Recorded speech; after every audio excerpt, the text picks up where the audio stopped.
Hey everyone, Wonderbot here, and welcome to my obscene number of tabs for the Steam Summer Sale 2022, where I take a look at a bunch of games that I think are absolutely fantastic and on extremely deep sales. So I'm just going to be going through all of these games and then doing sections for a couple of genres. So we're going to start with roguelikes, just because that was an easy category for me to go to. And I guess it was also mixed in with Souls-likes and Metroidvanias, and there's going to be some other just surprise bonus games that don't belong, but whatever. But, so criteria for this are mainly just games that I think are really, really good, games that I've played before and can vouch for, and games that are on such a deep sale that it's almost kind of ridiculous for people not to pick these up. Obviously, you don't have to pick up all of them, but I think at least some of these are worth looking at. And if there's a game to pick up from this entire list that I'm going to go over, it's probably going to be a robot named Fight. It's $130. It's an obscenely good price for effectively Super Metroid, but as a procedurally generated roguelike, the level design actually makes sense. Like, you could play through it once and it would feel like you just played through a Super Metroid clone. And then you play through it again and the level design is just different enough to feel fresh. Your power-ups are just different enough to be interesting. And it's also got, it's not split-screen co-op. You can effectively have somebody take over a robot drone that shoots and helps you out. But it's kind of handy. But this is one of those, like, really, really good niche roguelikes that I don't think ever got the recognition it deserves, and is like a huge passion project for the developer. It's also got like a banger soundtrack that I guess for people watching this video on YouTube, y'all just get to listen to it for a while, because I'm probably just gonna have it be the soundtrack for this section, at least until I run out of a song. But it's super solid. Highly recommend this one. Next on the list is Atomicrops, also super solid roguelike. I've put countless hours into this game. I mean, it's probably only like 20 or 30, but for me it feels like a lot more than that. It probably is now that I think about it. Also has kind of a banger soundtrack, though it's not the kind of soundtrack I'd listen to. It's super weird and it fits the game perfectly. Same thing with the art style. I think the only real shame about this game is that it doesn't have co-op. And I hope at some point we get an Atomicrops 2 with full online and or local co-op, because I think it would be absurdly good. You alternate between taking care of your farm and then going out and gathering power-ups, resources, and fighting bosses at the end of every season. And there's 4 different seasons. It's super good. And it's $6, which I think is incredibly solid. And also, it's published by my friends over at Raw Fury, and I will always go to bat for the games that they publish. Sundered, also really good game, really beautiful, good soundtrack, and it's $4. I've heard a lot of people kind of neg on this game and say it's not good, but as far as an attempt at making a procedurally generated Metroidvania, they did a decent job of it, and it's got some kind of fun Souls-like progression, where when you die, you are kicked back to Souls-like-ish. When you die, you are kicked back to this screen here. You're kind of at this little meditation thing, and you get to invest your points somewhere in your tree. So instead of losing your currency, when you die, that's when you finally get to spend it, and then your level progress isn't wiped. I wonder if they have a screen with a map here. It doesn't look like it. That's a bit of a shame.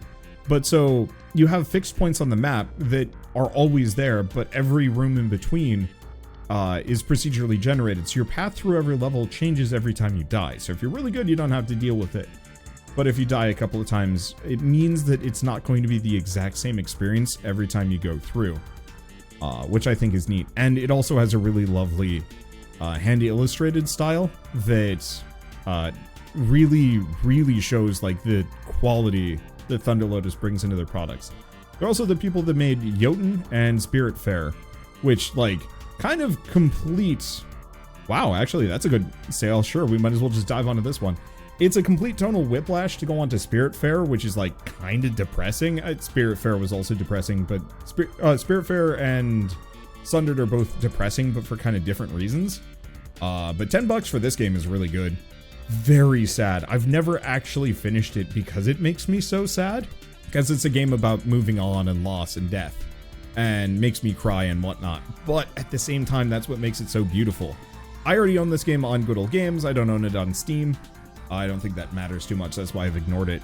But $10 is an incredibly good price, and it's one of those like sad games that if you can put up with it, especially in co-op, it's going to be a really memorable product. I think it could get a little grindy, which was kind of a downside. I had to spend a lot of time trying to get chicken wings, and I think that's something both Shell and I talk about sometimes with being a bit of a downside for Spiritfarer. Like, it was fun, but trying to get the uncle his chicken wings was weirdly hard in a less fun way. But boy, still recommended. It's one of those masterpiece games that I hope everybody tries at some point when they're emotionally ready to do so. I'm just gonna close some of these tabs. Next up is Starcrawlers Chimera, or not Starcrawlers Chimera. That's the sequel. This is just Starcrawlers. I guess I got a request from a Queeb who had asked for a procedurally generated dungeon crawler roguelike where you can grind up, kind of like Grimrock, but with more length, just to kind of mess around and improve yourself. And that's pretty much what Starcrawlers is. It's also $2, but if you've never tried a dungeon crawler RPG, Starcrawlers is probably the one to look out for. It's procedurally generated, so there's a lot of content. The visual design is great. There's a real sense of mood and ambiance. And the amount of like character customization you can do for each of the it's like 10 classes or something like that. It gets really gritty in a really satisfying way. Completely not a roguelike in any way, shape, or form. I really like the Metro series. I've never actually played Exodus, so I can't really talk about it. It got some serious flack for skipping Steam and going to Epic back when exclusivity was like a really hot ticket thing. And I think a lot of people are mad about it, but it's still a really, really good game. And the developers are largely like really nice people. And I don't think they even had that much of a hand in the exclusivity thing. I think that was almost entirely just Deep Silver. But super solid. Exodus is $10, and the whole franchise is $11.12, which is a really good price for 3 fairly incredible first-person shooters. The one thing I would say is play these games on the Ranger mode. It makes it so that every enemy has very little HP. You have very little HP, but also cranks your damage really high. So you die fast, they die fast. It's a really tense experience, and is probably one of the most compelling difficulty, ways of handling difficulty that I've seen. And it's something I go back to when I'm talking about increasing difficulty in games usually makes them boring because it just makes the enemies, bullet sponges. And I want more games to have the Metro style approach to difficulty. Another kind of total random left field. I saw this on the main page and I had to recommend it. The Yakuza games are wild. I've only ever played the most recent Yakuza and Judgment. But Yakuza 0 is like $5, which is a really good price and is probably a good starting point, especially because I believe they remastered this, so it looks a lot nicer. These games are wild, over the top, and kind of goofy. The original Yakuza series with Kiryu are action kind of beat 'em up brawlers. And then the more recent series, starting with Yakuza 7, are turn-based JRPGs. And so they've taken a bit of a tonal left turn to some degree, but everybody I've ever seen who is gotten deep into the series is obsessed with it, so I have to recommend it anyway. I liked 7. I've never played 0, but I'm sure it's good. Titanfall 2, I'm gonna say the same thing. I've never played it. I own it. I bought it for $5. Well, no. I did play Titanfall 2, but I played the multiplayer mode. I've never played the campaign mode, and I really probably should. Because I've heard it actually has some of the better storytelling in a first-person shooter ever. And once again, $5 is pretty good. I don't know if it still has those server issues, but it's still one of those games that I kind of have to recommend almost out of loyalty to the quality of what this is, and Respawn is the only good electronics art studio at this point, so I always kind of have to say just buy their products and maybe EA will just give them more free reign. I assume you need EA for it? I don't know if you do. Let me double check. Let's see. Titanfall 2. I don't think you actually need to install Origin if you have it, but I could be wrong. It doesn't say anything about needing a third-party client. Oh wait, here it is. You're right. You do actually need Origin in the background. It's right there. So if you have a issue with Origin, don't pick it up. Risk of Rain, 250. I don't even know what to say about this game that hasn't been said a gazillion times already. Obviously, Risk of Rain 2 is kind of a better experience, to some degree. Oh, there is a mod for Titanfall 2, so I guess you don't have to connect to Origin. Neat. Anyway, so Risk of Rain 1, it's a completely different experience from Risk of Rain 2, and I'd honestly recommend trying both of them because they're practically different games, even though they use a lot of the same ideas. The transition to 3D really did change a lot. But, like, for $250, that's an obscenely good price, and then you can get the 4-pack, which really don't exist on Steam anymore for $750 if you want to mess with it. The netcode is funky, though, so your mileage may vary, but it's still a solid roguelike. Seraph's Last Stand, I've only ever done one run of this game.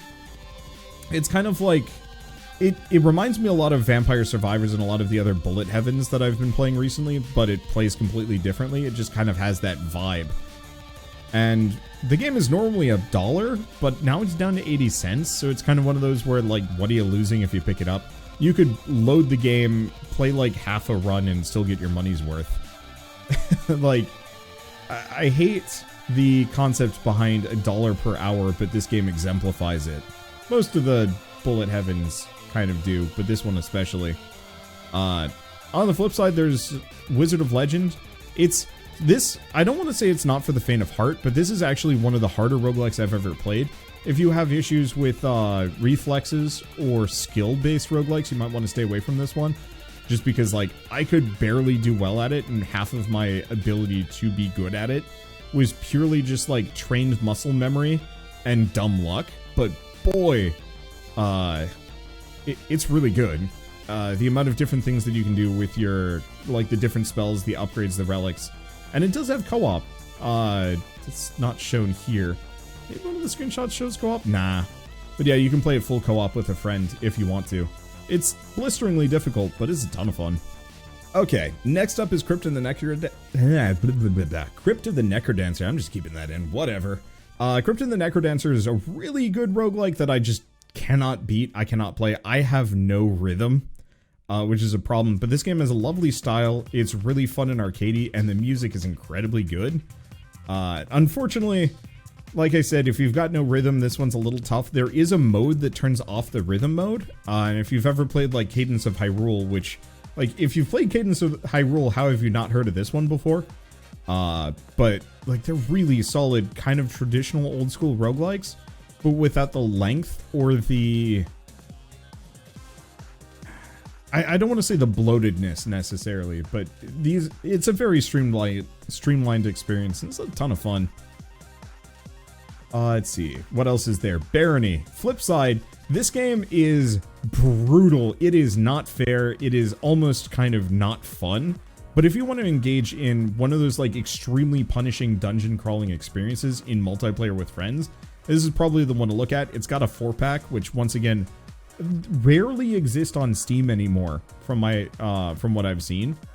But pick it up and suffer with friends for a couple hours and make sure that at least one of your friends is playing a human so you can actually talk to merchants. And I can't guarantee you're all going to have a good time, but you're going to have a time. Luck Be A Landlord, kind of also, there's no tonal consistency to this entire video, I will just say that. Luck Be A Landlord is a weird roguelike. I almost want to call it an auto-battler or like an auto-ish roguelike.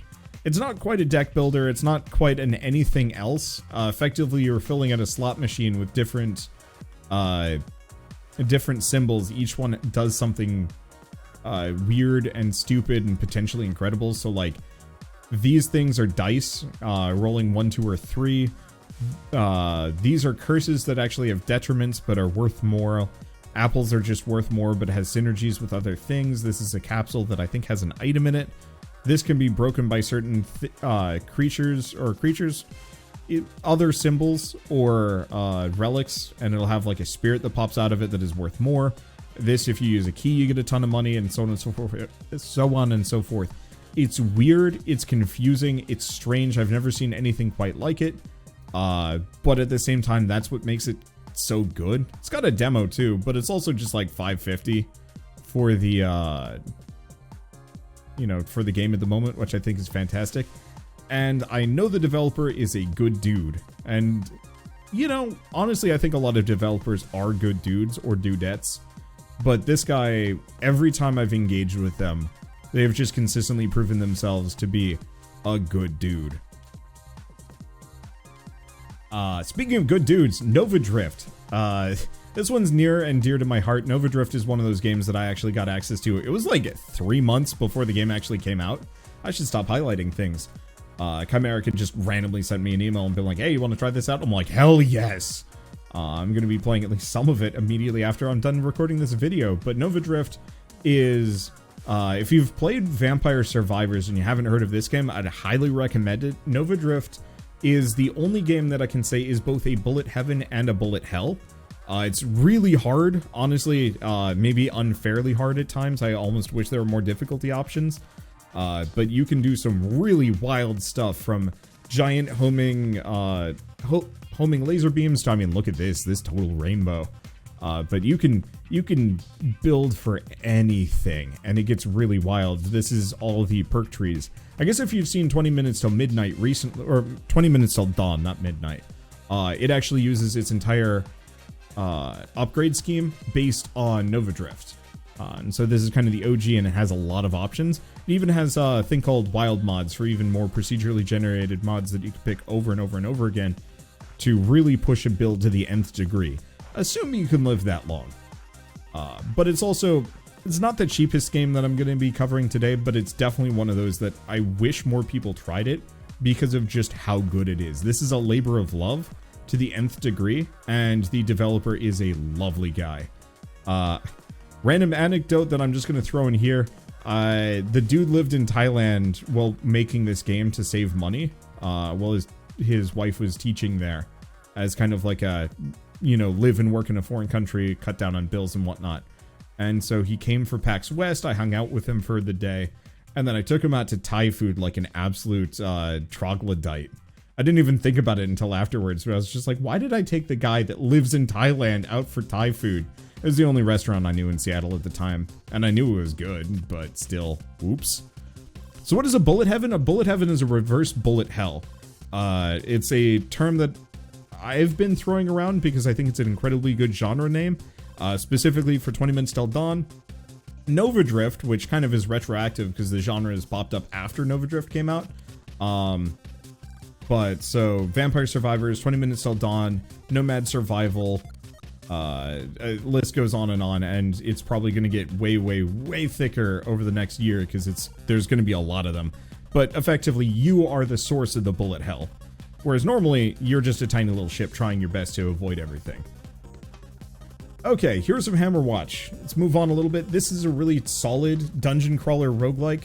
The first Hammerwatch game is more of kind of gauntlet style, and this made it a lot more roguelike, which is pretty solid. But one of the main things is it's $5, which is pretty solid. The DLCs are cheap. I wish there was a 4-pack because this is one of those games that honestly should be played with friends. I think you can normally play with up to 3 friends, but I can tell you, you can mod this game so you can have an infinite number of players playing with you, and I have done it, and it is stupid and amazing. And then also kind of frustrating because then one of them dies, and then if you revive them, then you're soul linked to them, so if they die, then you both die. And so what you end up having is this giant cursed chain of dying people that when one of them dies, the whole party dies, and then you have to start over. It's super weird. But at the same time, highly recommended. And once again, $5 is a really, really solid price. Dicey Dungeons is $3.74. I almost feel like this game should need no introduction. I hope people have already heard of it. But it's got a banging soundtrack. It's got a really nice art style made by Marlo Dobbs, who is a lovely lady. And I don't know how to describe it beyond. It's almost like a puzzle deck builder rather than like a full deck builder roguelike. It's brutally difficult on the later levels, Like, you really have to have the perfect build and just good RNG and RNG manipulation, but if you can do it, it is incredibly rewarding. And it's got a really good soundtrack. I'll probably have thrown on the song for this one because it's good. Speaking of soundtracks, Loop Hero is an incredibly good roguelike. It's not the longest. It's also kind of one of those where it's barely a roguelike. Once you're done with it, you almost don't play it again. And I feel like it could have been a lot deeper. I wish they had some post-launch support. I think they are working on a big update for it, but it came out a year ago and there hasn't been a whole lot. But it's got a banging soundtrack, a really interesting art style, and you don't actually play the game so much as you build the level around your character and then manage their inventory, and it's actually really compelling in a relaxing way, but it can get kind of stressful if you've built the level wrong. Eventually you learn how to cheese the heck out of the game and you've picked up enough meta progression that you can kind of breeze through a lot of stuff. But it's super charming and really, really solid. And once again, $5 is a total steal for a game like this. Gotta breathe in. Same deal with Blasphemous. I guess it's down to $6.24, but this is probably one of the better Metroidvanias on the market. The pixel art is obscenely good. The animation is fantastic. It's a little gruesome. It's based on like Spanish Gothic style, and it's like blood and doom and gloom and corpses and horror, and it's creepy and weird, and that kind of makes it really compelling. It had some issues at launch, but they've updated it dramatically so that the issues that I had with it are pretty much gone, and now it's just a solid product, and I think they've released at least a little bit of DLC and some more things. It's a solid game, and I don't go to bat for a whole lot of Metroidvanias other than Hollow Knight, but this is definitely the one of the ones to take a look at. And you also have a big dumb conical hat, which is kind of wild. Back to deck builders, I guess. I have no idea what's on this list in order because I just clicked on all of the tabs as I went by. Monster Train, another really fantastic roguelike, I will say, is not the cheapest on the list that I'm going to be covering today because I highly recommend picking up the DLC too. $13 is still very much worth it. This is one of those roguelikes that I have a ton of fun with. And I think earlier when I was compiling this list, I commented that Slay the Spire is probably the better deck builder roguelike from a long longevity perspective, but Monster Train is more fun. Whenever I play this game, I am having a good time. Every run is ridiculous, every run is overpowered, and that was actually part of their design philosophy for the game, of trying to give players the power to be overpowered without a whole lot of restraint. Because all the enemies are overpowered too, and you really, really have to make sure that you're outscaling them. Otherwise you get crushed. And once you know what you're doing, you can pretty reliably crush the game. It's also got ascension levels that I don't really bother with. But you can do some absolutely wild builds in this one. And it kind of has that Monster Collection feel. Because instead of Slay the Spire where you play as one character, you have a main champion, but you're also picking up all these other monsters, which you are then buffing or exploiting in some way to win, and it feels really solid in a way that I haven't seen any other deck builder roguelike, take that angle. Let's see. Enter the Gungeon. Once again, I don't know if I really need to preamble this game too much. It's the best twin-stick shooter roguelike on the market. It's brutally difficult, which I think is a bit of a downside. I know they had a really good update. I forget the name of the mode. That makes it a little bit more fun and relaxing, but it's still hard. You have to dodge bullets, and if you're not very good at that, that can be a little rough. But if you master this game, it's incredibly rewarding. It's really tight. The gun variety is obscene. The power-ups are fun, and there's a lot of bonus content beyond just the base run. So if you're a big Isaac fan and you loved getting into the nitty-gritty of all the unlocks and the secret stuff and all that stuff, this very much follows that same kind of style. Harder than Hades. Okay, so this is a little bit of a me thing. I think Hades is actually fairly easy. Especially, so there's two reasons why Hades is easy. Hades is pretty generous with power-ups. And it also has the God mode that you can flip on. So if you lose on a run on Hades, it gets a little easier. Gungeon doesn't have that. If you can't do well in Gungeon, you're never beating Gungeon. If you don't do well in Hades, you can still beat Hades. And also Hades has mod support that actually does also give the game, like makes it a fair bit easier too. I specifically messed with it quite a lot and it got kind of fun. But I don't actually really find Hades that hard once you've gotten the meta progression underway a little bit. Like, there's a couple of meta progression bits that really prevent you from doing well early on, but once you get those, then it's fine. Okay, Children of Morta. Let's see, $7.50. It's not the cheapest roguelike on the list, but it's got a really, really beautiful visual style. Unfortunately, a lot of the... Well, yeah, here we go. This screenshot does a decent job of showing how beautiful it is. The house is even prettier. The ground textures are wild. Yeah, look at this house. It's gorgeous. It reminds me of, like, the really complex rugs in people's homes. I mean, obviously, we're looking at a ton of rugs, but the sheer amount of detail packed into a lot of these, you know, vistas and moments. Like, just the texture on this ground. You do not see this in most games. It's gorgeous. And it's a pretty good brawler roguelike. I would say it's not super worth playing solo. I'm sure it's fine, but this game shines in multiplayer to the point of it almost not being worth playing solo, just because you should play it multiplayer if you can.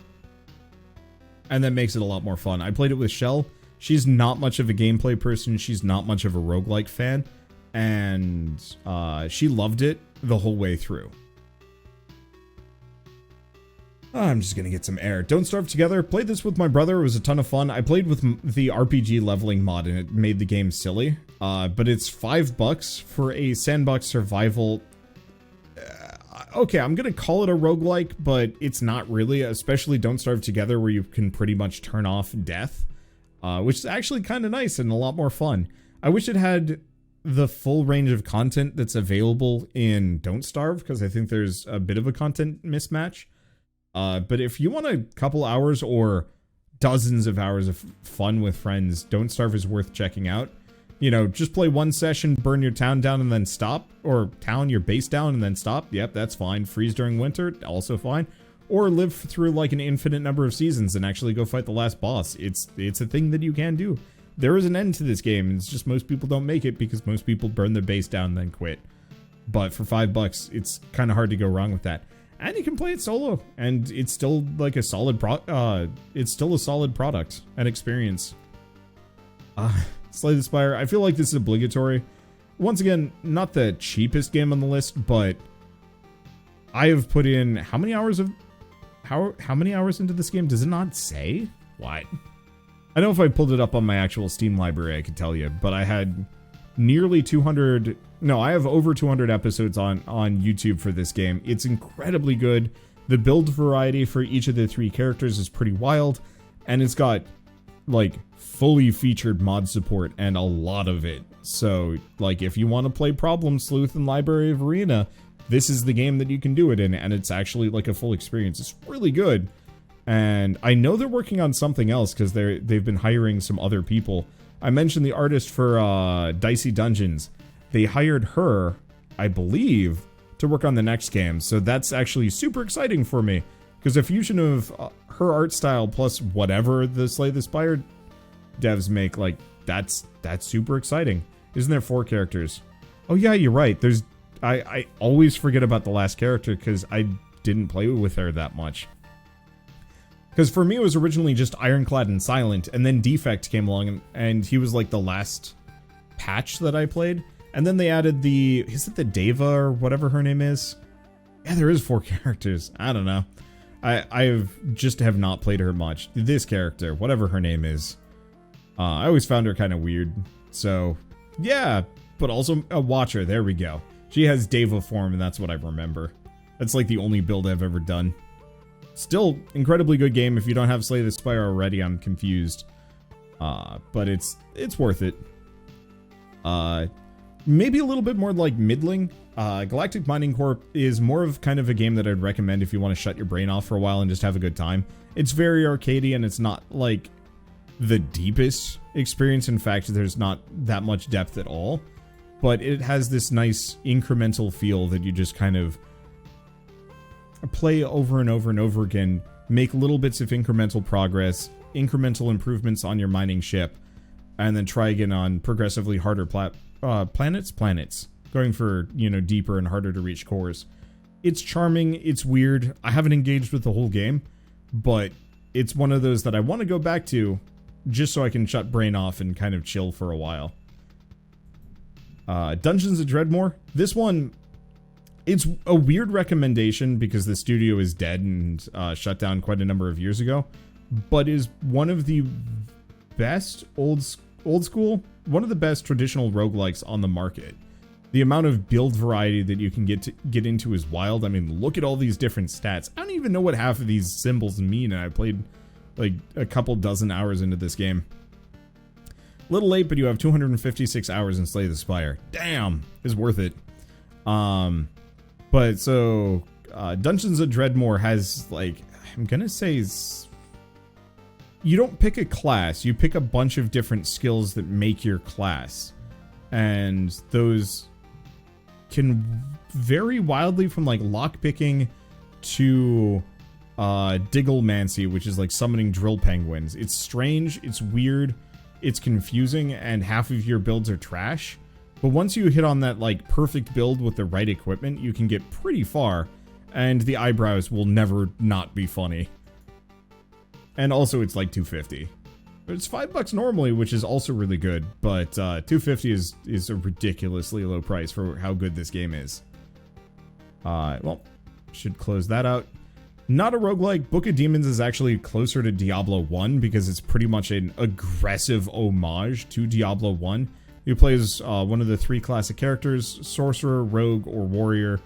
But instead of being a full like action RPG, you're moving along these pathways, and you are locked to it. The enemies can move freely, but you are just going along the pathways, and you're just clicking them until they run out of hearts. It's a little weird and kind of hard to get into, but I've played through it twice now, and I've had a good time both times with each of the different classes. You can come across some pretty busted builds, and for a clever homage to a classic game, they did a great job of making it not just a boring clone. And so I always kind of have to highlight it as just like, this is a weird idea, and they pulled it off well. And they've got a roguelike mode that is actually coming out later. I forget the name of it. A Book of Demons something. I think if I checked theme trunk. Hellcard, there we go. You are trying to survive. You're just placed in a location, the enemies are approaching you. And you and up to 2 other friends are trying to effectively fend off enemies. And it looks really neat. I played the demo a couple festivals back, and I thought it was really cool. They've also got Book of Aliens, which looks like it's going to be an XCOM-like. I love these developers because they like to readapt pre-existing games and then have a really unique spin on it that almost makes it its own thing, and I think that's really cool. Caveblazers, it's weird recommending this game because I don't actually like it, but I think it's one of those that is worth mentioning just because. It's a very strange, very brutal roguelike that kind of reminds me of Spelunky, but you actually have power-ups that scale you up where you can actually get pretty ridiculous. It's also got 4-player co-op, which I think is kind of neat. But it is unfair, it is brutal, you will die, you might never beat the first boss. I've only ever beaten it a couple of times, and then I do not get much further. But it's still like a really rad game, kind of in the same vein as Vagante as well, now that I'm thinking about it. And it's come a long way since I first played in Early Access, which unfortunately is why I have probably a low opinion of it, because it was so hard back then that I'm just like afraid to go back because of, you know, not exactly PTSD, but boy, it solidified my mind as like the brutal punishing game that I could never beat. But it's also $2, so like you can't really go wrong with that one, especially if you want to pick up a copy for one other friend to suffer through with you. Zombie Rollerz is a weird roguelike, came out a couple months ago actually, but I think, well, maybe it did fine. I think it might also be on mobile, but it's straight up like it's a pinball roguelike, which sounds really stupid, and it is, but it's played fairly well.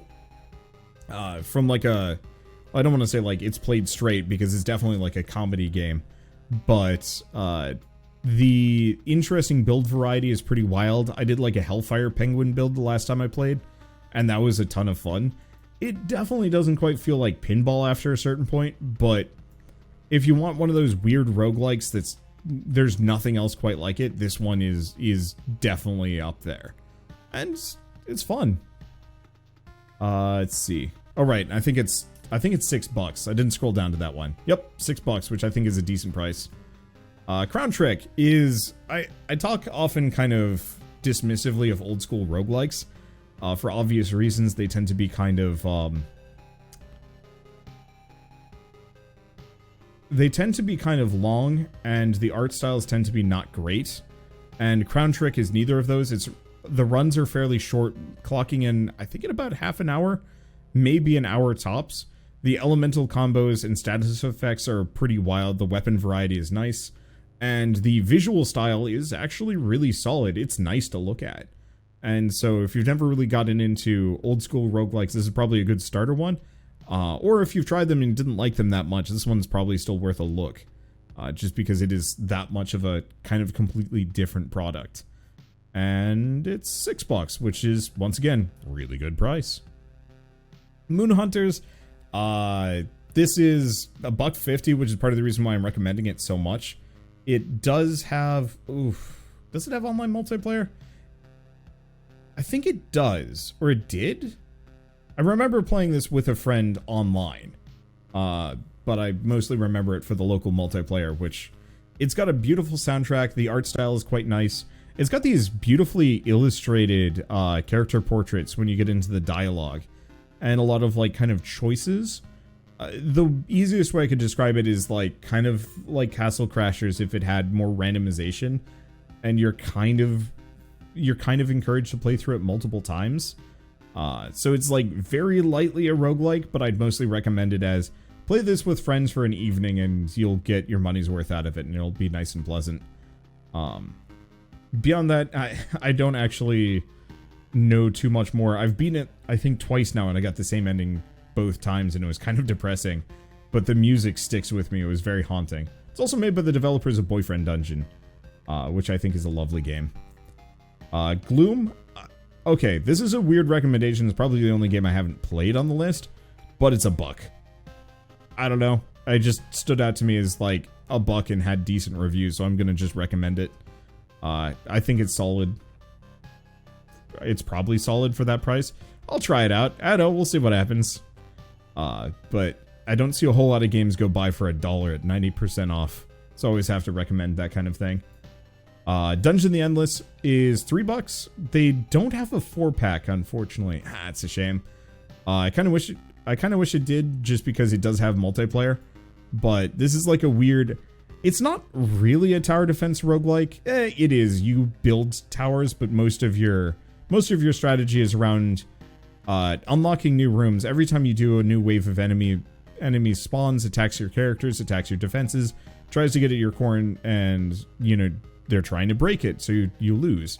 And so you put your characters in strategic position so they can fend off the enemies, while building up some towers or like resource gathering machines in each room to get as much as you can before you bail and run away. It's a weird game. I've never seen anything quite like it, but I think it's really cool. And they've got a sequel on the way called Endless Dungeon that I don't actually know when it's coming out, but I think it's looming. And it also has some, I know it has some like Steam reference characters. I've played with the TF2 crew in this, and it's a ton of fun. They're very strong. Okay, Mother Gunship, this one's a definite recommendation. I feel like this game, there are things that could have been done to make Mother Gunship even better, and we'll talk about that on the next game. But for $5, it's an incredibly solid product. It's a ton of fun putting together different gun parts to make these like really ridiculous looking, overpowered blaster cannons, and figuring out like how to min-max that to the nth degree. It's got a lovely visual style. The gameplay is super floaty in a solid way. And, oh gosh, I don't even know how to describe it apart from just a very solid, kind of arcadey first-person shooter roguelike with a super goofy plot where you are a You're masquerading as a pizza delivery guy blowing up spaceships. There is a roguelike mode.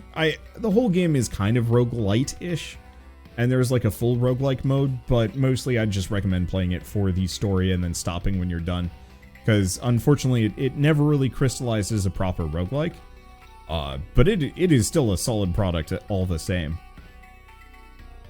The only main thing that I had with Mother Gunship is that Tower of Guns exists, which I feel like is the perfect expression of the roguelike mode that I wanted out of Mother Gunship. And so it's kind of weird where I'd say buy both, try both. Mother Gunship is $5, Tower of Guns is $3. This is the best first-person shooter roguelike I think on the market as far as I'm concerned. It's got a very, very weird hand-illustrated art style, because the developer was a technical artist that worked on like Amalur and Titan Quest and stuff. And I remember reading his devlogs. He straight up did all these textures by hand on the couch while watching, what was it? I don't remember which TV show, but it's always stuck with me that he drew all these by hand on like Bristol while watching TV with his wife, which I thought was really, like a really charming anecdote. But it's got this like very weird kind of moody techno feel, and despite the fact that there's tons of bullets flying at you, they're actually coming at you fairly slowly most of the time. So you end up going through this almost bullet hell style dance through enemy fire in a way that I've never seen in a first-person shooter, really.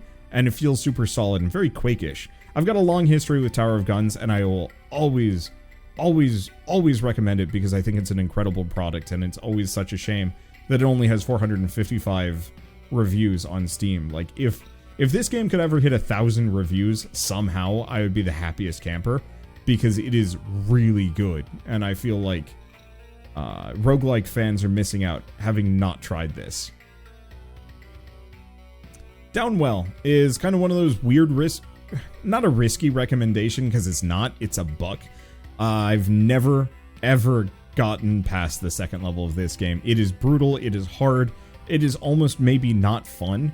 But if you want to play a brutal, hard, almost not fun roguelike that rewards skill to the nth degree, this would be it. You can do some wild stuff in Downwell, and it's like really tight. I just careen out of control and die. But it's still worth a try, especially at $1. Okay, I gotta remember to breathe here. Oh, it does actually say how many hours I put into a game. I guess it's just small number. Like Spelunky hard? Like Spelunky hard. Let's see. Retropolis it's a weird roguelike. It's a combination between maybe Slay the Spire and Kingdom. Effectively, from my perspective, it's Kingdom, but with a lot more depth. You're doing wave survival for 30 waves, or there is an infinite mode, but I wouldn't recommend it because it gets kind of boring because you're limited on how much space you can cover. But you're effectively surviving for 30 waves against endless amounts of kind of weird zombie rat creatures, lizards, and some other things. And you have, is it 6 different? I think it's 6 different playable classes, each with their own specialty. So, like a soldier that specializes in armed forces, an engineer that builds defensive towers and better walls and upgrades your buildings faster, a merchant that gets you a ton of money. It's a really good cost versus value. It's not the cheapest sale right now. It's $9. But I've enjoyed pretty much every minute of the 60 hours I put into this game. It does have some balance issues if you go up the ascension trees, and there's like 1 or 2 zones that I pretty much refuse to go to. If I remember right, was it the desert? There's a certain point where the enemies can set your, like, one of the maps has enemies that set your dudes on fire, and it's brutal. But at the same time, if you can get around some of the odd design choices and don't engage too hard up the ascension levels, this game is a ton of fun. The amount of goofy cheese that you can discover and exploit to win this game are, like, it's really impressive what you can do. Specifically, I remember having, like, a goose with thousands of HP on one side that just could not die. That sucker was a wall in and of itself, and it was really charming. And there's just so many other builds that I haven't even ever tried. And yes, you can cheese the cheese, because cheese is one of your starting cards, and you can do some wild stuff with it. I don't know, I'll always recommend it as like a roguelike deck builder meant to be broken in the best possible way. Heat Signature is not a roguelike that I often play. It's a little hard. It's kind of a mixture between stealth action and run and gun top-down shooter, where you want to go in quickly and quietly, going around traps and assassinating enemies before they notice you. But then things go to shit, and then you just try and bob and weave and escape as fast as possible. If I remember right, you only have, like, if you get shot, you immediately die or get knocked unconscious, then they throw you out into space. You only maybe have a couple of seconds to save yourself before your character expires, and then they're gone for good. But if you're like an absolute master at this game, you can live forever because nobody ever catches you, and you can just take out ship after ship. There's a light story to the game, but most of it is just an excuse to continue to unlock new items permanently, either to find while out adventuring or to unlock and buy and keep around with you. And it's just kind of one of those games that's really hard to master, but fun once you've done so. Sunless Sea is, I almost want to call it a polar opposite. It is slow, it is methodical, it's almost Euro Truck Simulator, except for the fact that it's eldritch horror with some choose your own adventure bits, and it's a lot of, like, I'm almost gonna call it like Disco Elysium levels of writing. There's a lot to this game. What the hell is this thing? The Dawn Machine, I've never heard of it before. I've never actually played Sunless Sea. I've played Sunless Skies, which I think is the better product, but Sunless Sea is a bit cheaper. So really it's a recommendation of both. I just don't have both clicked. But it's a moody experience. It's a long one. It's very lightly a roguelike. You can turn that off if I remember right. There's no need to play permadeath.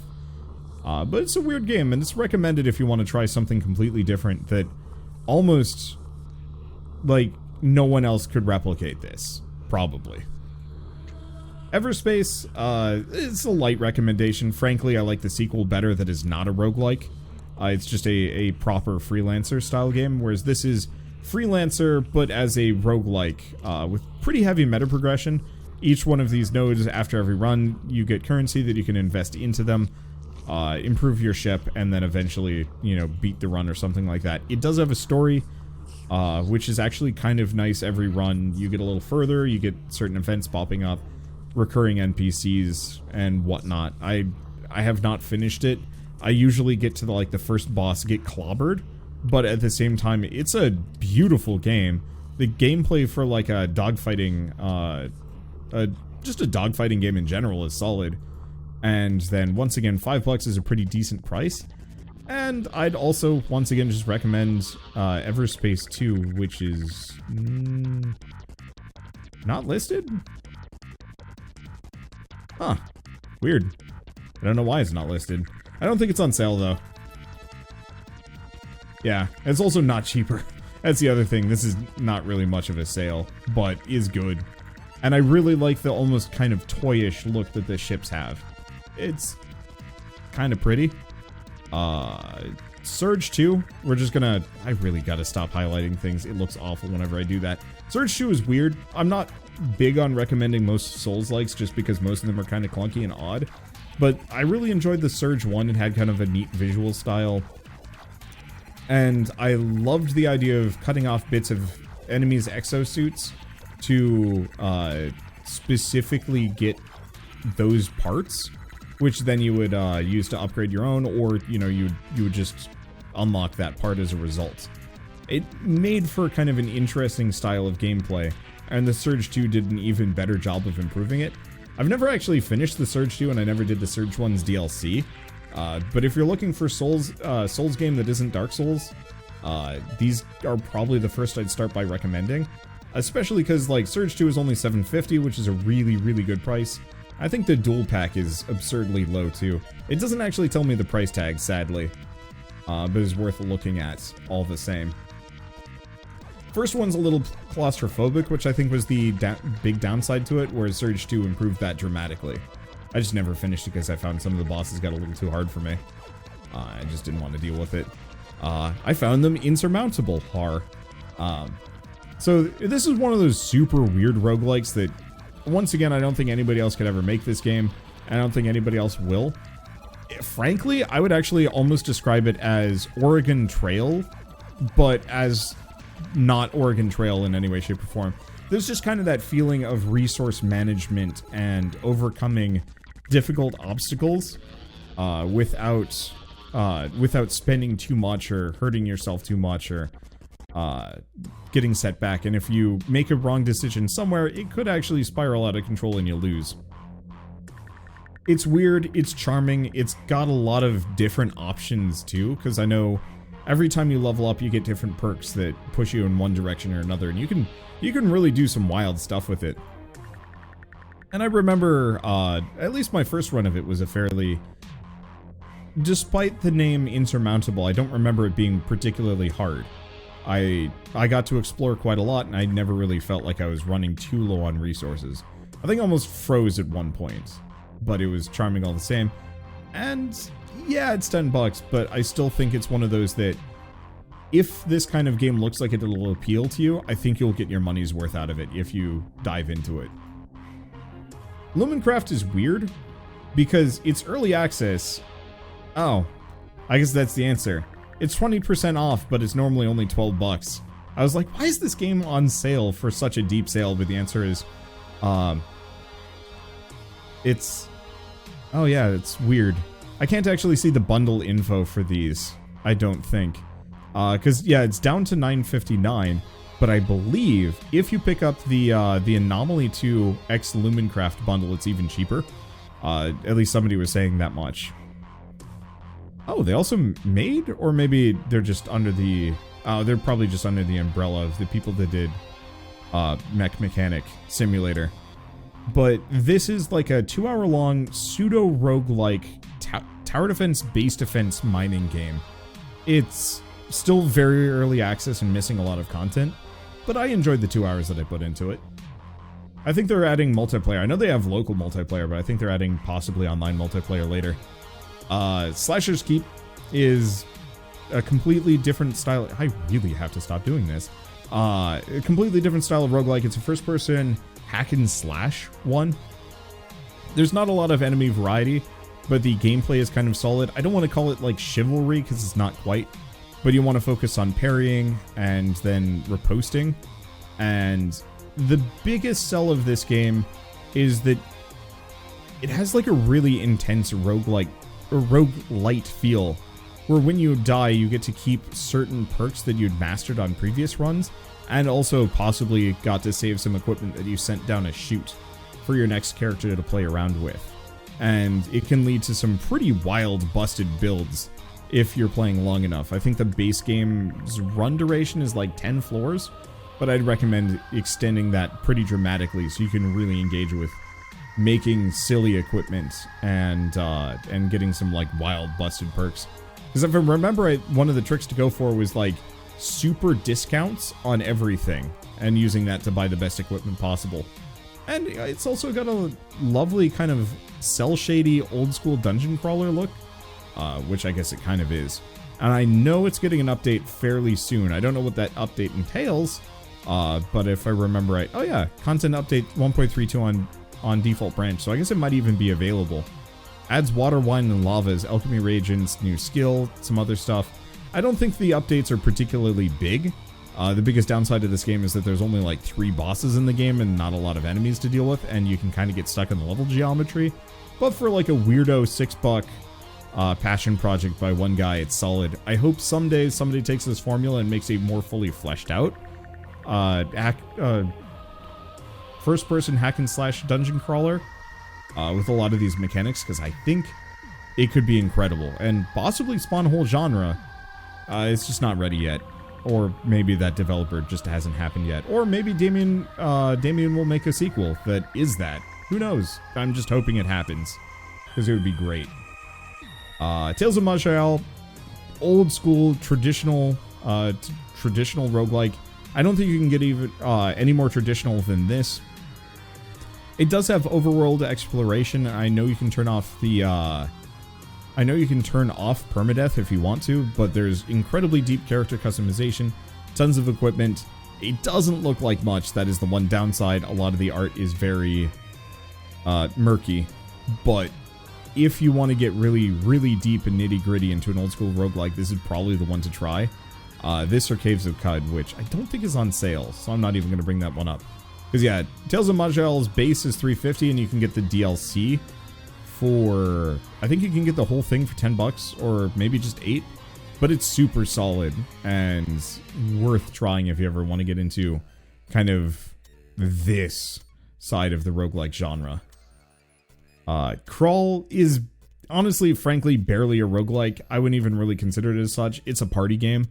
It's a asynchronous one, too, because one person is playing as the hero, everybody else is playing as the monsters that they're fighting, and you're actively trying to kill the hero so you can take their place and escape in their stead. Beating the final boss, only one person can win. Frankly, from my perspective, I just prefer to lose as one of the biggest, baddest monsters as I can.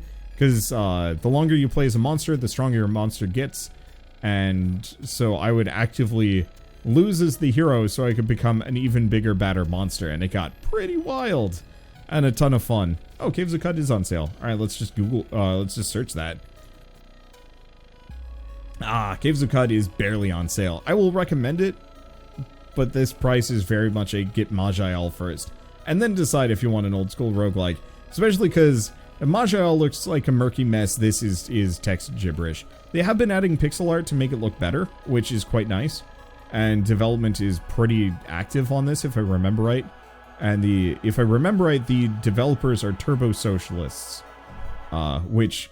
I don't know if that's a selling point. I know it was definitely something people were mad about, but I respect him for it.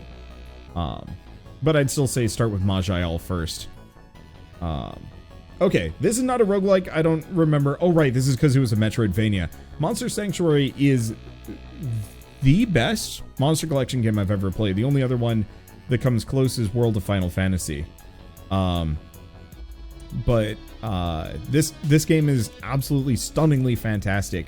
If you've ever played Pokemon and been kind of grumpy about how every Pokemon is not made equal and is not viable, you know, you can't take a Rattata into competitive play without some kind of weird gimmick. Monster Sanctuary, on the other hand, every monster is a weird gimmick, and the amount of interplay between their builds, here, yeah, we can take a look at the skill trees here. You really spend half of your playtime fine-tuning these to make the most busted build possible, because to some degree it kind of requires that. It is really hard, and if you can figure out how to break it over your knee, it becomes very easy in the best possible way. I love it. It's so good.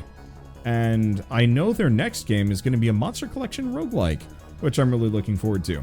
How'd you compare it to Monster Hunter Stories? Monster Hunter Stories is a much more traditional JRPG, in my opinion. I liked it. It felt a little long. This is a lot more, like fine-tuned, maybe. And you can spend a lot more effort into really fine-tuning your creatures. I definitely remember being able to mess with the genes in the monsters and Monster Hunter Stories, but not to this extent. Like, this is one of those where you find a new monster and you throw out your entire build. Because whatever this new monster is has one talent somewhere on their tree that opens up like 5 doors, and you're like, holy shit, this changes everything. And there's a free DLC coming out in a week. And the game is $6.79, which is a really good price for what this is. It also does have online PvP. It has a ton of post-game content that I haven't even finished. I've hundoed the map, and I've almost hundoed the map. But I've caught every monster, maxed them out, made like a gazillion different builds. It's super solid. Monster Hunter roguelike? No. Monster Collection roguelike. So I think the gameplay is going to be fairly similar to Monster Sanctuary, but more roguelite-ish, which I'm excited for. But yeah, it does have online PvP, so if you want to try and out-monster your friends or just random people online, you can do that, which I think is actually kind of neat. Let's see, below, this is, I don't know about this recommendation so much as I think it's worth recommending anyway. Capybara Games, I think these are the people that made Sword and Sorcery, right? Yeah, they made Sword and Sorcery, and they made Super Time Force Ultra. They also made OKKO, but I don't know. But Below is like a really moody, broody dungeon crawler roguelike. It has kind of top-down Souls-like gameplay, and while it does have a roguelike mode, they updated it to add a non-roguelike mode without the permadeath, so it should be a lot more, like a lot smoother of an experience. It is very dark, it is very atmospheric, it can be kind of cryptic at times. There's a lot of weird secrets and upgrades and things that I didn't really remember, or didn't really understand. But for $5, it's worth a shot if you're looking for something hard but fair and interesting. Flamebreak is $1. I remember putting a fair bit of time into this. It only says 15 hours, but it felt like a lot more back in the day. It's a busted build, like top-down action roguelike with a bunch of different starting characters, relics to like modify how you play, and equipment and stuff. And I think it's one of those where it could have been a lot better and deeper, but every time you like do a run, you change how you engage. You change how you engage with it. You pick a different build and you take it to the nth degree, and it's really satisfying. I wish it had gotten some more post-launch support, but I think it just didn't have enough attention for that. But it was incredibly solid all the same. And once again, is $1. Oh, we're getting to the end of this list. I don't think I'm going to finish, I don't think I'm going to do more than just roguelikes and Metroidvanias and Souls-likes today. I think we'll come back for more tomorrow and talk about the rest. Holy shit, this is going to be a long video. Oh, Steamworld Dig 2 is probably one of the better Metroidvanias I've ever played. If I remember right, it's only like 5 or 6 hours. It's fairly short. The amount of powers are kind of fun. The visual style is great, and it ties into every other Steamworld game except for Quest and whatever the original one that was the Tower Defense. I don't know if that ties in at all, but it's a link between Steamworld Dig 1 and Steamworld Heist, which are also both fantastic games, and I'm sure, yeah, the whole bundle is only $15.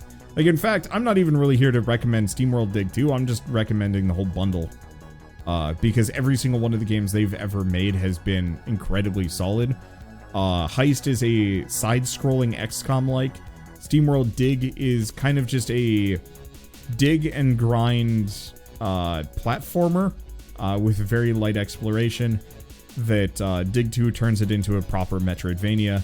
And then Quest is an incredibly good deck builder RPG that I absolutely adore. And all of them are super stylish, and the developers are lovely people. And I have $15 for this is an absurdly low price.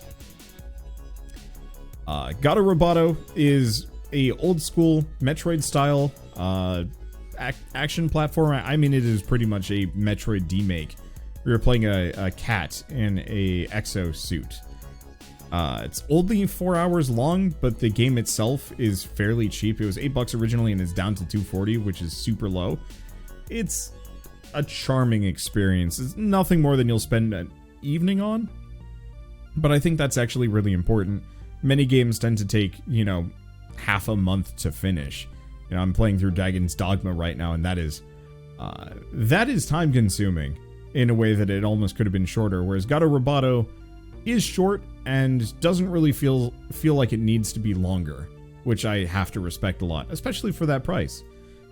Which, speaking of Dragon's Dogma, we might as well just bop over to that one briefly. I know it's not an indie game, a roguelike, or anything from this category, but I'll throw it in anyway because we're here. Dragon's Dogma Dark Arisen is kind of a flawed product, where it didn't quite have the budget to be all that it could have been, but it's fun all the same. There's a lot of weird secrets, hidden quests, very missable content, but the gameplay is solid. It's sub-Souls-like, but it's almost more fun, especially because you can climb on top of enemies and like crawl over their face. Like, you can crawl onto this guy's face and start stabbing him in it, and it does bonus damage, which I think is really cool. Or you can just be a wizard that drops meteors on things, and it's really compelling. It is flawed and weird and hard and not quite as good as it could have been, but there's enough like strange ideas and charm that it's one of those games. Well, I mean, I guess it's round 2 of the Unmissable Games Club, so I'll talk more about this one in length, but I kind of mostly am recommending it because it's $4.79, And they've got a sequel on the way if you guys want to give it a shot. Because it's worth trying at the very least. And I think a lot of people will enjoy it if they actually put the time in, especially because the DLC, which is free and bundled into it, is like supposedly one of the best dungeon crawling experiences in gaming. Because the DLC is one like giant mega dungeon that you can't even get access to until you've beaten the game once and have hit like level 100. But the loot, the bosses, the level design, and so on and so forth just makes it super cool. It's the Iconoclast is not a Metroidvania. I'm not entirely sure where this game belongs, because it is pretty much a linear platformer. I thought it was going to be more Metroidvania-ish.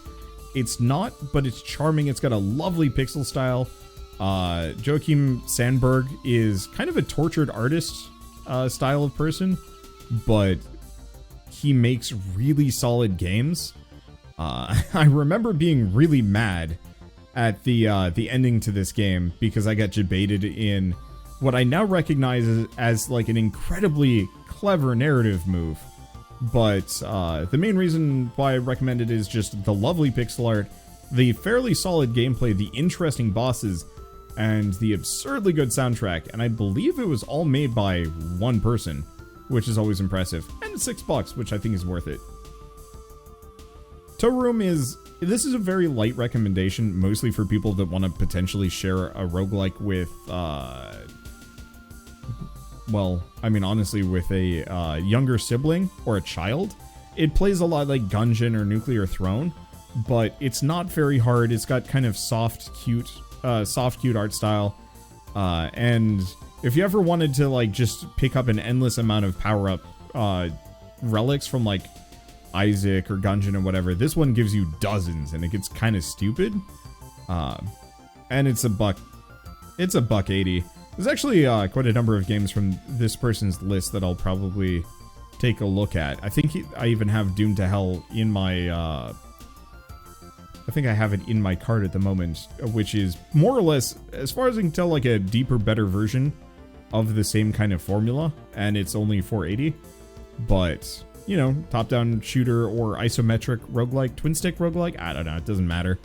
But charming style. Haven't played this one, but I played Toruum recently and found it charming. Kind of in the same deal, like, there's two developers. There's the people that made Toruum and Doomed to Hell. Gaganafi? I don't know. These people make some, like, weird, charming B-grade roguelikes. And then so does Anthony Case, who made Skelly Selest and quite a number of other games. Like, this guy's super prolific. Spirits Abyss is another one that I've heard a lot of people say is good, and is like a super deep alternate version to Spelunky, kind of. But I know they're also making a game called Bone Razor Minions, which is one of the more promising upcoming bullet heavens that I rather liked. And they have a really set style and a bunch of other things. And so Skelly Selest is $3.24, and that's the roguelike. And then the other one, there we go. The other one, Spirits Abyss, is it a roguelike or is it just a... No, it is also a roguelike. Yeah. And this one's $5.50. So I can't speak of the quality of these games. I can mostly just echo what other people have said, but I've heard they're very, very good. Oh, we're almost done, and we've got some bangers before we're done. So we've got Immortal Redneck for $6. This is... It's very analogous to Tower of Guns. You spend a little bit less time weaving through enemy fire. It's a lot more run and gun and doing so quickly. It's got a wide variety of power-ups. If you're a streamer, the streamer mode for this is a riot. And if you're into kind of like roguelite progression, I think there's 5 or 6 skill trees that you put points into to slowly get stronger and stronger and affect your runs. I think there's only 4 levels to engage in, but it's a fair amount of time to get through it all. And they have a decent amount of weapons to mess around with, too. I don't quite like the Immortal Redneck branding, but whatever. And also, for whatever reason, these are the people that made Temtem, which is kind of a left turn as far as game development goes. But you know what? They can make whatever they want. And Temtem's kind of charming. I'll come back to that at some point. Yeah, what's the streamer mode for Immortal Redneck? It effectively lets the audience vote on power-ups or curses every, like, little while. And I remember specifically, there was kind of a consensus to make me as powerful as possible, but also to make everything as hectic as possible. So I was like this absurd bullet machine, but all of the enemies were like downright spooky. And so, yeah, you guys could make the game incredibly hard. And you did, from what I remember back in the day. But I was also ridiculously strong as a result of it. And it was a ride. It was a ton of fun for an afternoon. I'm afraid of doing it again because I feel like people would then ruin the experience. But it was cool at the time. So, kind of separate deal. Crypt does not have a streamer mode. It is very tight. It is very difficult. It's made by the people that made, well, they made a couple of games. They made Witchwood most recently, but also they made Apotheon, which I feel like most people might remember them for. But Crypt is a really, really difficult roguelike where you're going onto these ships and breaking them to bits. You have different like points of interest that you have to destroy before you can escape. And so you have to keep the Juggernaut Factory. Oh yeah, and these are also bonus goals for even more money. And I just remember this game being brutally hard in a way that was incredibly compelling, where you had to like sneak in, fight whatever enemies, but you had to take out all the factories because the factories were constantly putting out enemies. But you also had to take out the alarm systems because the alarm systems might catch you and summon a bunch of enemies to attack you. And then you also had like a system that would repair other factories. So you had to take that out before it repaired any of the unit producers, because otherwise you were in trouble. And it was really complex, and you didn't have unlimited resources, so you had to be very careful about like running out in the middle of a run and then just being screwed. And so it was really cool.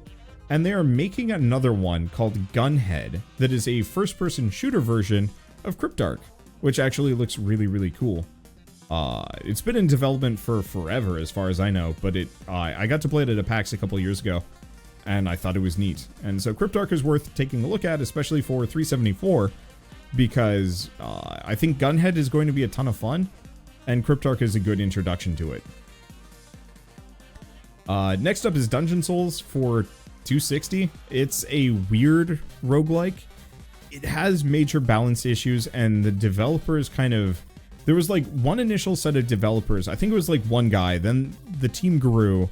And then I think one of the developers kind of tried sabotaging or holding the project hostage. And they had to like flip around who was in charge of it and some other things. And it was kind of a mess. But the game itself is really compelling in the same way. It has like... It's really compelling all the same. There we go. I can do words. But so you have like, I want to say it's like 8 different classes and a ton of different power-ups.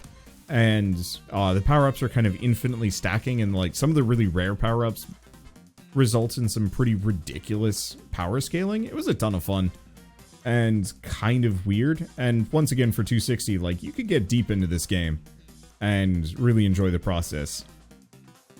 Yeah, Lamina Studios. I know they made another one. They were tied to Black Shell Media. They actually sent me a shirt that was kind of weird. Was it Tower Fortress? No, it was something else. I don't exactly remember. All I remember is the development for this game was a mess, but the game itself was fun. Doomed to Hell we already talked about. I'd forgotten it was on the list. Kingsway for $2. This is a weird game. You engage with it kind of like as though it were a... Well, I mean, it effectively simulates a user interface as though you were playing on like Windows 95. But it actually uses pop-ups as an inconvenience in the middle of a battle. So if you're getting blinded, it starts popping up pop-ups that literally blind you in game while you're actively trying to defend or attack your foes. It's got a fairly solid explorable map with a ton of things to do, a ton of different equipment, a decent amount of classes to play with, and skills to like invest points into. And it takes a while to do every run, but it's charming. There's never been another roguelike like this, in my opinion, and I doubt there will ever be another one. Let's see. Yoku's Island Express is not a roguelike, it's a Metroidvania. Main thing, let's see, did we play this with the geese? Kingsway? Yes. No. I don't think we ever played Kingsway with the geese. I should have. I might even give it a shot. Just because. Because I think that could be even more fun. I was just hoping oh, what was it? Whatever the distracting goose program that I had. I kept waiting for it to improve a little bit because they'd only put the memes on the side. And I wanted them to scatter the pop-ups all over the center of the screen to make it even more inconvenient for me. Anyway, Yakuza Island Express is probably one of the weirder Metroidvanias I've ever seen go by. Namely because you engage with it, it's pinball. Like, you play pinball, but as a Metroidvania, I have not put a whole lot of time into this game, and I want to. At some point, in fact, I need to, and I'll probably record it while I'm on vacation or something. But if you like Metroidvanias, but you want to play something completely different, this is probably the one to take a look at, and it's $4, which is a really good price. Okay, and that's all of them from the roguelikes, Souls-likes, and Metroidvania tab. I guess next set's gonna be Tower Defense, but I think I need a break. This is long. This is like too long. I'll pull it up though, just so I can look at it. Luckily, the Tower Defense section is going to be much shorter. Alright, I've given my voice some time to recover, and now it's time to tackle the second part of this, which is Tower Defense games. This is going to be a little shorter because there's only so many Tower Defense games for me to cover, and there's not that many great sales, but we're going to go down the list. First off is Sanctum 2, 4-player co-op, absolutely lovely style, made by the people that made Satisfactory, which, you know, it's kind of an odd switch for genres for them, and it's kind of one of those where I seriously hope they actually go back and make a Sanctum 3 at some point. Especially if Sanctum 3 is kind of a midpoint between Satisfactory and Sanctum 2, because I think that would be really cool. This game is a blast with friends. It's fine enough alone, but if you want to have like a solid couple of evenings to blast around with friends, this one's worth it. There's a bunch of DLC. It's all on sale, and you can get the a 4-pack for $12. I know there's like a complete pack. Does it include everything? Yeah, it does. I don't know how much it costs because I already own it. And then also Sanctum 1, which isn't listed here for whatever reason. Sanctum 1's like $1.50, which it's kind of more of the same and a little simpler, but I remember having a ton of fun with friends.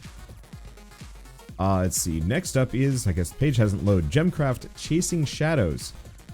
Frankly, all of the Gemcraft games are worth picking up. I think only 2 of them are available on Steam. I think the rest are still on Armor Games, but Chasing Shadows is $5. Frostborn Wrath is $6.50. Both are fantastic games and highly recommended. If you want to get really, really nitty-gritty on, like, tower customization. Let's see. No, that's the map. I was hoping they'd have the talent tree available here. No, that's difficulty customization. Really? They don't show, like, a fully... Oh, okay. Here's some of the talents available, but then there's also this. Like, there's a bunch of different ways for you to customize how you play and, like, how your towers work. Less how they work and like how much damage they do, but you can really min-max in a satisfying way. And this game is long. Like, I put hours and hours into both, and I've barely even scratched the surface. Next up is Defense Grid, which, okay, so this is not the best tower defense game anymore, unfortunately. Back when I played it in 2009, I think it was, I thought this was an incredible tower defense game. It was better than pretty much most of the ones that I played. Kind of like, hard to describe, because in retrospect, I'm backing up a little bit. There were some better tower defense games on the Warcraft 3 custom maps, but this one was standalone. But the thing that makes Defense Grid stand out the most to me was the story. They had a very strong narrator presence, and the way the story was told was very soulful in a way that surprised me. And I still get a bit choked up about like 1 or 2 of the kind of reveals in the game, which is odd to say about a tower defense game. You know, usually I don't get hooked on the story for these. And also it's $2.50. And I think you can, there's like the containment bundle, adds a bunch of these, and then I believe you can also get Defense Grid 2. Which isn't part of this bundle, but I think there's another one. There's other tower defense. Really, they don't actually have Defense Grid 2 listed here. Whatever. It's also like $3.75 or something, so both games are worth picking up if you want to play, I'm gonna say a little bit more generic, but satisfying tower defense games. Okay, so next up is Orcs Must Die 1 and 2. 3 is great, but it's not on a good sale, whereas Orcs Must Die 1 is pretty fun. Orcs Must Die 2 is the same amount. It's an expanded version of Orcs Must Die 1. Better traps, more weapons, more customization, and the like. And then also you can play 2-player co-op, which is kind of huge. And then 3 is fantastic. It's just not cheap. Whereas you can get Orcs Must Die 2 for $375, and then I think you can get Orcs Must Die 1 for like is it just $250 as well? Yeah, it is. Well, I mean, $5 effectively, or $6 effectively for 2 incredibly good games. Though I will say Orcs Must Die 2 does bundle in a lot of the levels from Orcs Must Die 1, so you can kind of replay through them instead with your extra towers and whatnot. And it's a little busted and it's a little too easy, but at the same time it's fun. I don't know. Once again, if you want to play a co-op game, Orcs Must Die is probably one of the most fun games that you can spend. It's a couple of evenings. There's a number of levels, especially if you throw the DLC in. So you're not going to run out of content fast.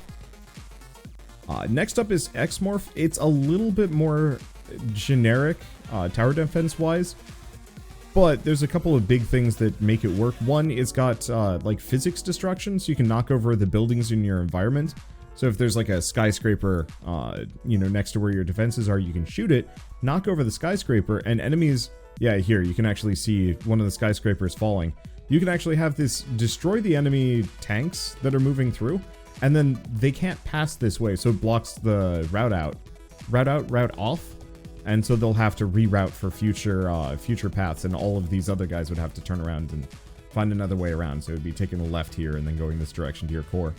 It features a decent supply of somewhat generic towers, but the mazing on this is fun. And Super Plus, you play as the bad guys, which is not something that I get to do very often in games. You're effectively alien invaders destroying Earth, and it is kind of wild. I really liked it. The story was fun.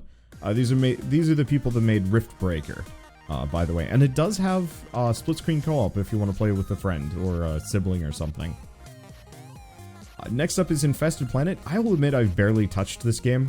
In fact, I played it as a demo a long time ago, but it's $2 for you're like controlling a squad of people, and it's effectively, I've heard it described as kind of like an alternate to Creeper World sometimes, in terms of almost fighting fluid dynamics. I wish I could put some more time into it, and I probably will do like a one-off on it fairly soon, but I can't reliably do that before putting this video out just because time. But again, $2 is a sale that I'm willing to go out on a limb on and say it's probably fun if you've exhausted all of your other potential tower defenses to play. Next up is Dungeon Warfare. Admittedly, I've never actually played the original one, which, you know, I've heard good things about. I'm more of a Dungeon Warfare 2 kind of guy, which is, yeah, you can get Dungeon Warfare 1 for $2, and you can get Dungeon Warfare 2 for $374, which is, both of those are absurdly good prices. I'd compare them to, it's kind of like a midpoint between Gemcraft and Orcs Must Die, where you're putting traps down rather than towers for the most part, and, you know, just hitting enemies as they go by, slowing them down, and so on and so forth. There's a decent amount of customization, a lot of levels, and all sorts of, it's grindy, but kind of in a really fun way. You're meant to replay certain levels over and over and over again to get extra resources, grind runes, go up difficulty levels, spawn waves faster, and so on and so forth. It's kind of got a crunchy lo-fi art style, which might not appeal to some people, but once you get into it, it doesn't matter. It's so good. Next up, it's a tower defense game, but it plays kind of not Metroidvania-ish, more like a linear platformer, where you have towers, but you really mostly use them either for puzzle solving or for a wave defense mode at the end of every level when you're trying to like defend a location or something. There's 4 different playable characters, each with their own style, so like more of a generic tower defense guy. I think there was auras, traps, and I forget the rest. I think you actually do get to control all of them too. And the game does have 2-player co-op, so you can split the controllable characters in half and effectively say, you take these 2 characters, I'll take these 2 characters, and you try and defend. It's this central robot from various lanes. I recommend it mostly because I played it with Shell and it was a lot of fun. And also, it's got a really lovely visual art style. These pixels are very pretty. And it's $5, which I think is an absurdly good price for what it is. I don't know about this game. I don't know why I picked it. I must have just clicked on it as it went by to see if it was any good, but I don't know. Whatever. Core Defense. $250 for a tower defense roguelike. It's not much to look at, but there's a fair amount of customization and a decently wide array of towers to pull from.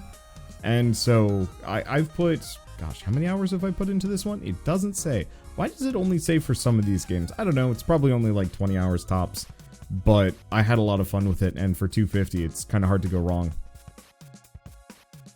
Proto-Life. This one I only did a one-off on years and years ago, but it's actually one of my major, I don't want to call it a regret, but I did a one-off on it, and then I was like, I really should have played more of this, but I just never got around to putting some more time in. I think I might sooner than later. This is an alternate to the Creeper World series. Somebody said, hey, I can make something kind of similar, and decided to kind of go out on a limb and make this game. The interesting thing is your towers are built out of building blocks. So different patterns of blocks here result in different tower types. You know, each and every one of these shapes is actually a different tower configuration. So it might not look like much, but there's a very wide array of towers being arrayed right here. And then obviously you're fighting against kind of a fungal growth fluid dynamic thing that does actually shoot out these like leech enemies. So you have a little bit more to fight than just, you know, a amorphous mass. And it's $7.79. It's not the cheapest. I just figured I'd mention it because I'm a huge Creeper World fan, and it feels weird not to mention the only viable alternative I think I've really seen go by that wasn't Creeper World spinoff. Let's see. Speaking of kind of more generic tower defense, freaking meatbags is kind of weird. The tower defense aspect of it is fairly bog standard from what I can tell. You have these, you know, just basic gun turrets and stuff. The thing that makes it interesting is you have gene modding. You have little humans that you bring with you, and you can fuse them with like aliens and other resources that you found along the way to make like odd crossbreeds that serve different purposes. So there's certain characters that work better in turrets. There's certain characters that work better at like resource generation. I've never gotten too deep into it, but it gets pretty wild. And also each character has their own perks. So you can make a crossbreed that's like way good. I mean, if you notice, this guy's got laser eyes and it's kind of creepy. And then there's like willingness to work and explore and whatnot. And so you can do some pretty interesting things if you want to make strange characters to run your base. It's also got a nice art style. Oh, right. I don't think I checked the price on that one. It's 80% off, which is always like a good sign. I think it's $2. Yeah, it's $2. It's solid. Yorg.io is, yeah, $4 normally, down to 80 cents. I tried this out the other day. It's got a really, it's not like an expansive talent tree, but there's a decent amount of customization you can do. But the entire point of the game is exploiting resource chains and building the best fortress you can, while fending off nightly waves from enemies. It's simple, it's charming, it's a good time waster. I don't think it has necessarily enough depth to justify multiple playthroughs, but again, for 80 cents, you really can't lose too much. And there is like a leaderboard if you want to top it, though I think it's only for players currently playing at the moment. But I could be wrong. Alright, almost in kind of the same vein as Yorg.io. Almost in the same vein as Yorg.io, Yorgio, is Vectorio. I'm stumbling over my tongue left and right. This game honestly operates under very similar principles. I think it looks a little nicer, but they're very much in that like really simplistic blocky shape art style, but it works really well. Especially if, oh, come on, are there no good screenshots of like the big enemies spawning? I mean, your base can look really neat if you get it working. Yeah, it's a shame. Maybe this trailer will actually have it. Oh, has multiplayer been added? Oh shit, it might have actually been updated with multiplayer now. That's new. Come on. There we go. There we go. Whoa. I don't even know what that giant red shape is. But the enemy ships look really neat, and they're just kind of flying permanently towards your base. Some will shoot at you. Most of them just want to collide with your base and destroy it. But overall, I think Vectoria is just kind of a solid little...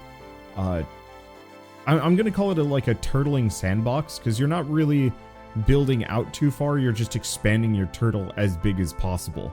Yeah, these are the ships that spawn. Like, there is a beauty to this. I think it's actually really neat. And there's also a decent amount of, like, kind of research progression from what I remember. So you can go in different paths, and that keeps it kind of feeling fresh and interesting. It's also free. Like, that's one main thing to just kind of mention about this, that the base game is free, does have online multiplayer. I do not know what this defense, or this DLC is. I think it just changes your defenses to be kind of a white-blue color. Yep, looks like that's exactly it. But I've been in contact with Ben, who makes this, and he's an absolutely lovely guy. He's actually working on a bullet heaven called Neon Sundown. I should go back and double check and see if it's gotten... Yeah, it looks like it's gotten a decent number of updates. So I might give it another look-see and see if it's improved.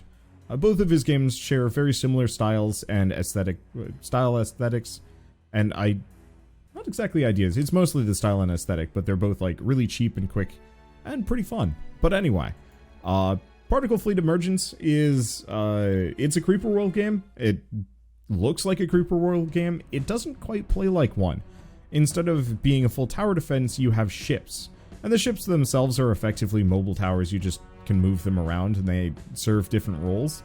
But you're fighting against, once again, fluid dynamics, this time kind of in these particles instead of just like a full amorphous mass. And I don't necessarily like the gameplay as much as Creeper World, but I found the linear story of Particle Fleet to be a little bit more interesting, and it ties into the Creeper World universe in kind of a fun way.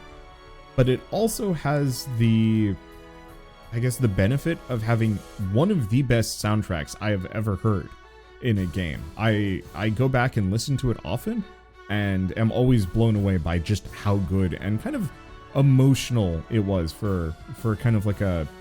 I don't even know.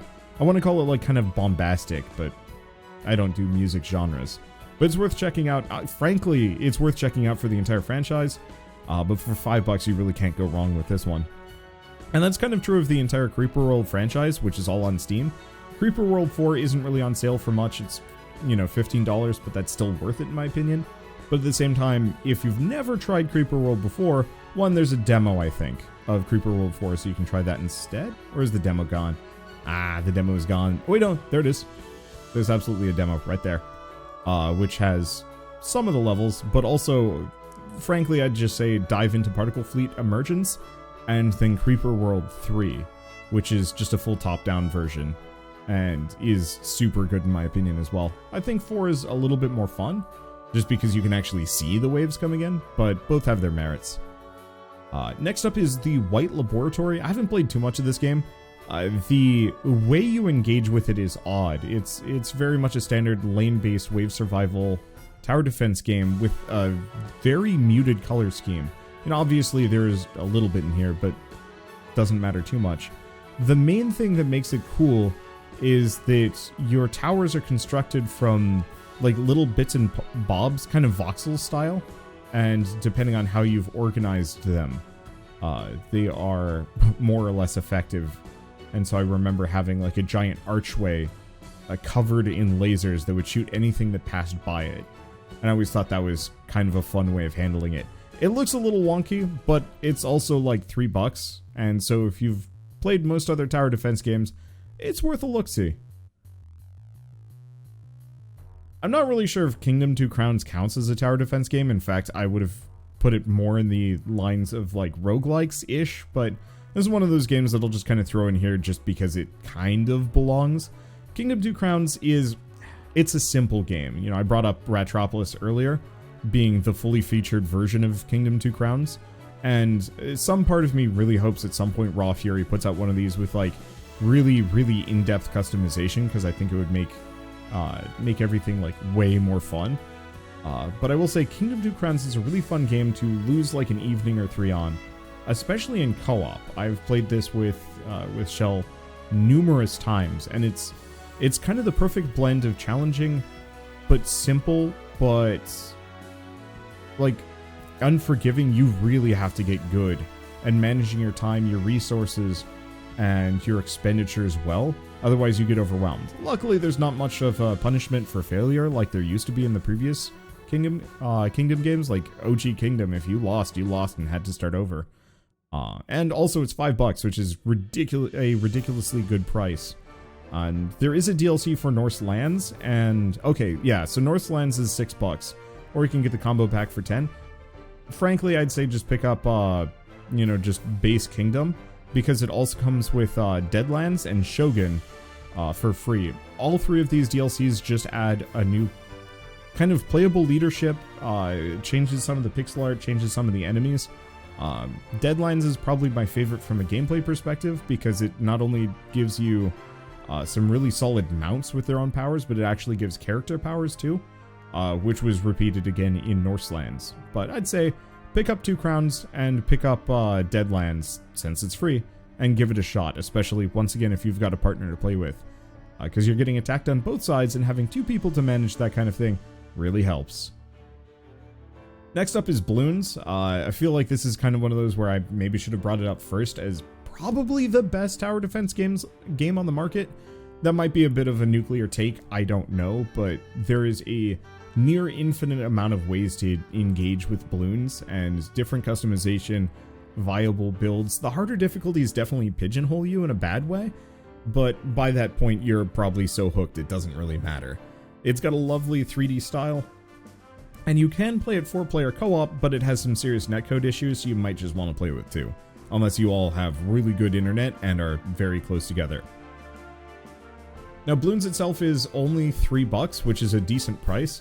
There is one thing to say of it does have a cash shop system, and the progress that you get as far as like unlocking the meta currency is kind of slow, and they do kind of like, it feels like you're encouraged to pay for the meta currency, but I can safely say you can beat the game without it.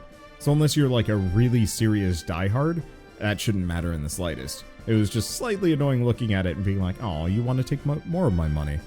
And I gave it to them because I love this game. Let's see, Dungeon Defenders. This one's, I don't know if it's a hot take or what, but the base Dungeon Defenders game is $3, and then if you want to get all of the DLC, it's $9. This is one of those legacy tower defense games, came out back in, was it 2011? I thought it was earlier than that.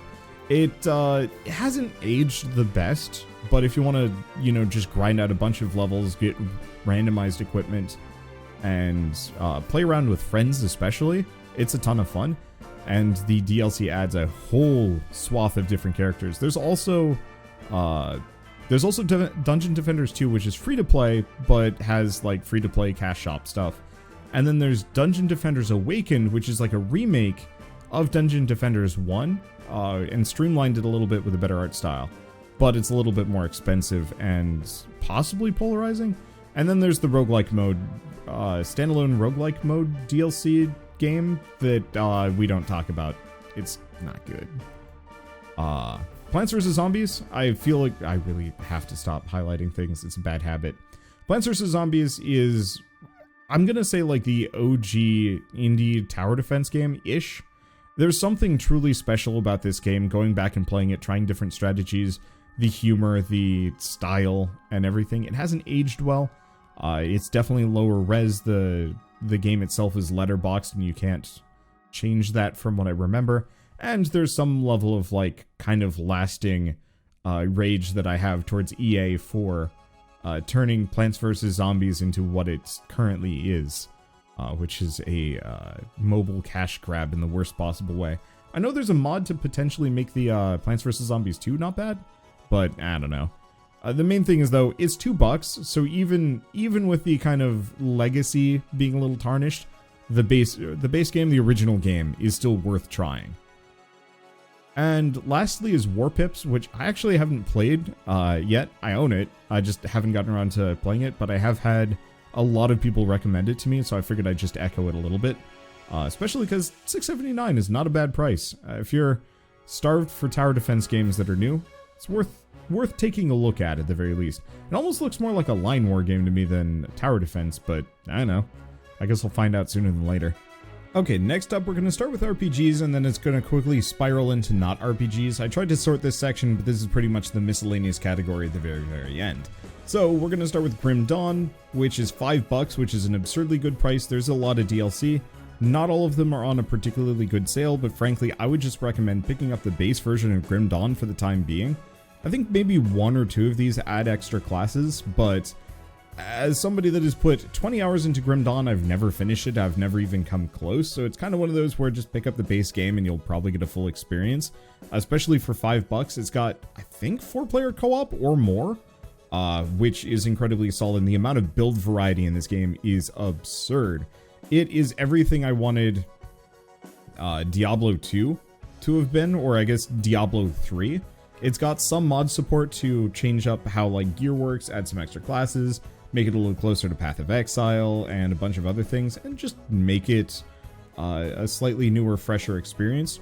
One of the like pluses and minuses for Grim Dawn specifically is that all of the areas are hand designed, so that does it's a bit of a downer if you're going through multiple playthroughs because it might get a little staler.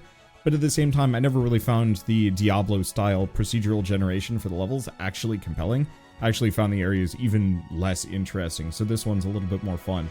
Especially once you learn where all of the secrets, the side quests, and the things worth exploring are, because you can definitely hit up the highlights faster. And then eventually, if you've beaten the game, then maybe take a look at the DLC. I absolutely adore this game. It's probably my favorite Diablo alternative out there. Action RPG, hack and slash action RPG. I don't know. I always feel like I have to qualify things by comparing it to Diablo in this genre. But let me tell you, Grim Dawn is good, and Titan Quest, the predecessor by the same people, is just as good. It'll show up somewhere in this, but there's no way I'm finding it through this absolute mire of tabs. Next up is Monster Hunter World. This is not the cheapest sale that I'm going to be promoting today. But Monster Hunter World is probably the best Monster Hunter game.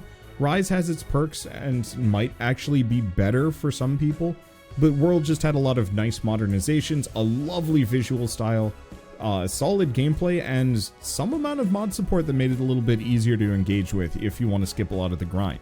It's also up to 4-player multiplayer, or even like higher for a couple of the hunts, but those are kind of edge cases and it doesn't really matter. But I adored Monster Hunter World. I thought it was an incredible game, and I had tried every single Monster Hunter since prior to World and bounced off of every single one of them.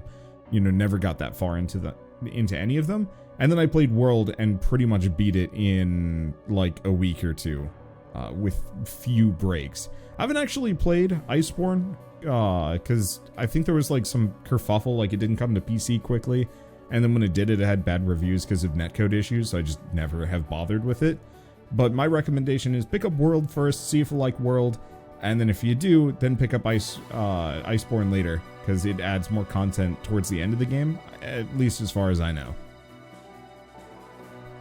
Fallout 4 is... okay, so this is a bit of a weird recommendation. I'm not recommending Fallout 4 for Fallout 4 itself. I'm recommending it for the mod platform that Fallout 4 is.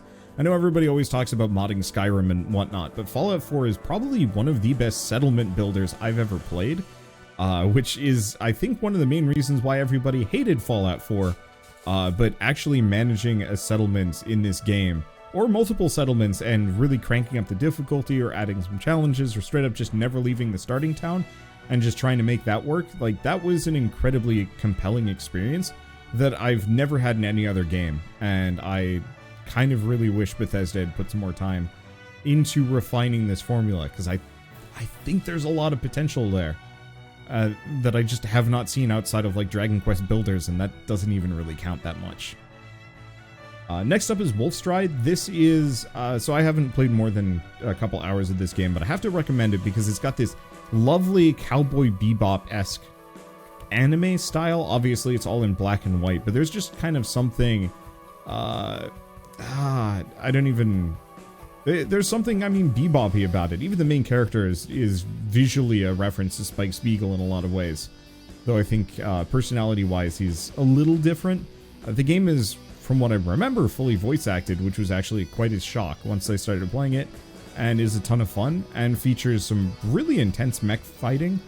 You're on like it's like a 5-tile line, and you're brawling your way left and right, trying to destroy your foe without taking too much damage, because you have to pay for repairs. But also as a huge fan of big mecha, this game is one of the few that I think I could really engage with, because you really can swap out a ton of parts. I was really hoping this would actually show a lot more. I mean, here's some of them. Oh, these are the character skills. Yeah, I was hoping you could actually see some of the screen where you're customizing them further, but alas, is what it is. I don't know, I think it's neat. It is not the cheapest game, or the biggest sale that I guess I'm going to promote as part of this video, but I still think $9 is pretty solid for this.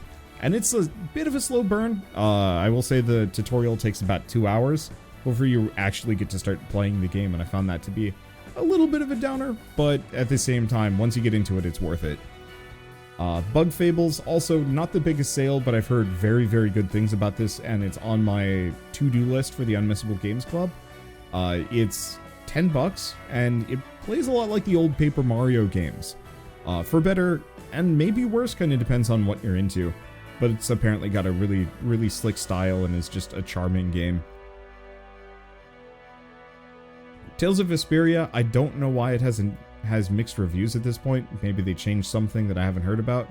Oh, controller issues and keyboard issues, so I guess your mileage may vary, but as a huge fan of the Tales of series, I've never actually played this one. I've played Symphonia, I've played Zestiria, I've played a bit of Bersaria, I've played Arise. Just haven't gotten around to this one, but it's $10, and from what I've heard from a lot of people, this is the best of the Tales of games. It's also back when they were still doing this more like super deformed style for the characters, you know, the chibi, cartoony-ish style, as opposed to the more, I don't want to call it realistic, but the realistically proportioned characters that the more modern games have had. It also has co-op, which is a big plus if you want to play with like a significant other or something. And I think that this is like a 2-game-in-1 thing, but I could be wrong. I think they also added 2 more characters. I don't know. It's on my to-do list at some point. I just haven't gotten around to it. But for $10, for arguably one of the better JRPGs of all time, it's worth a look. Titan Quest. I mentioned this earlier. Honestly, pretty much everything I said about Grim Dawn remains true for Titan Quest as well. The only real difference is the setting, and also this is slightly older, so some of the mechanics might be a little bit less flexible, but from what I remember playing Titan Quest back when I was a kid, it was a solid alternative to Diablo 2, and I wish I had put more time into it. And it's $5. There is a fair bit of DLC, which I have heard good things about. I guess Eternal Embers, maybe not so much so. Or maybe all of these reviews are saying no. Well, it looks like Ragnarok has good reviews. I don't know. Either way, the base game itself is worth it. The amount of build variety available is wild, and it's just a ton of fun. Salt and Sanctuary probably should have gone in that Metroidvania Souls-like category. I don't know why it didn't show up, but for $5, this game is an incredible experience. It's hard, it's dark, it's grungy, it's a ton of fun in co-op with a friend, and the build variety is actually pretty impressive. It has a sizable talent tree that I guess just is not visible on the main menu, but I've really enjoyed playing through this game, I think 2.5 times? Because I played through it once co-op, once solo, and then half of it again in a completely different build.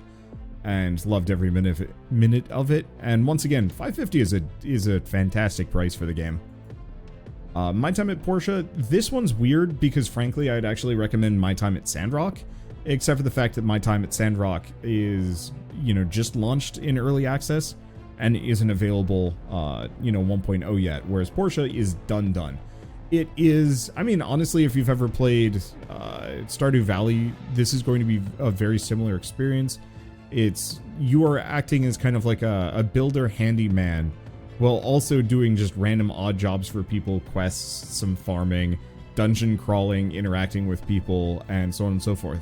I've never beaten it. It is a very slow burn, but if you want to just have a pleasant life sim that isn't just set in, the real world, this is probably one of your better bets. And it's got a lovely visual style too. It's so soft looking and hand painted.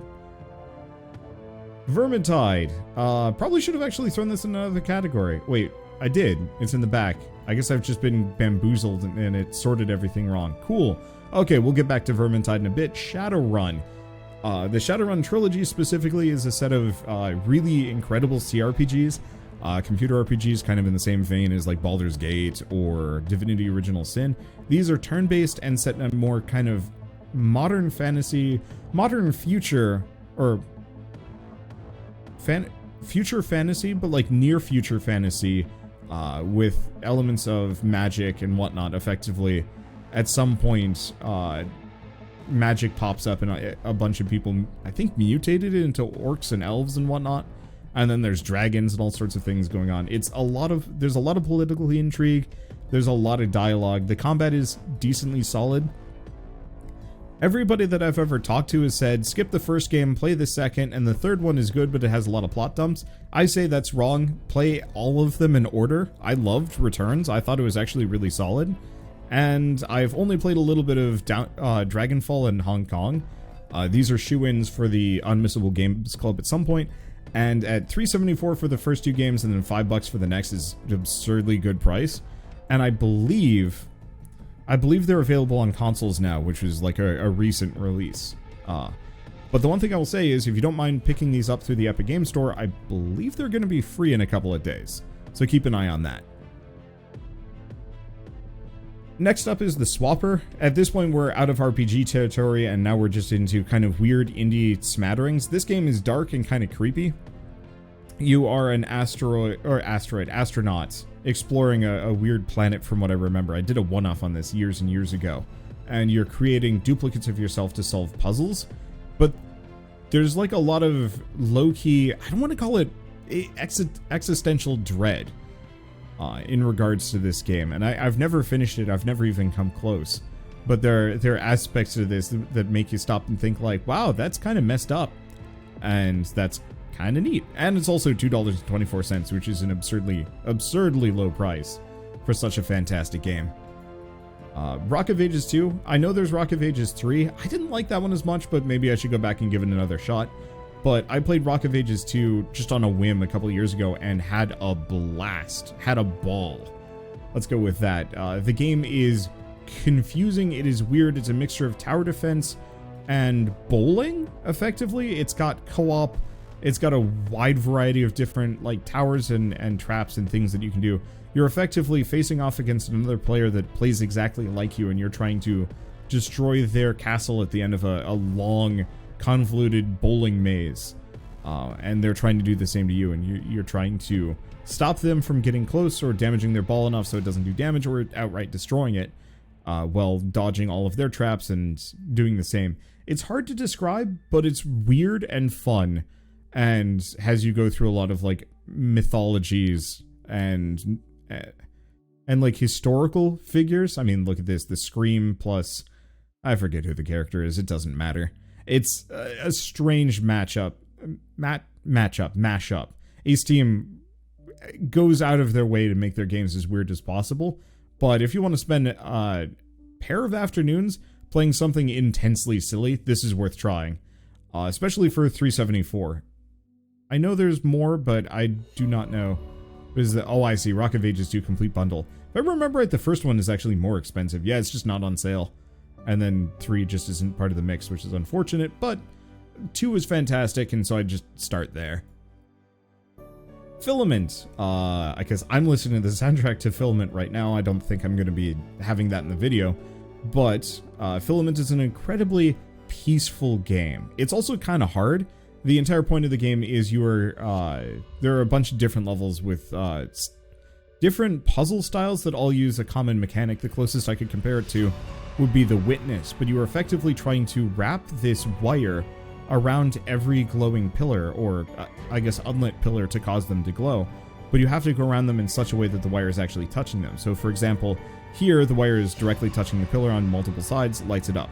This one is a lot harder, and I remember getting stuck on this puzzle because you can't, this won't work. There's no way to actually light up this pillar with this current solution, so whoever's playing this would actually have to figure out a different way around to get this one to function.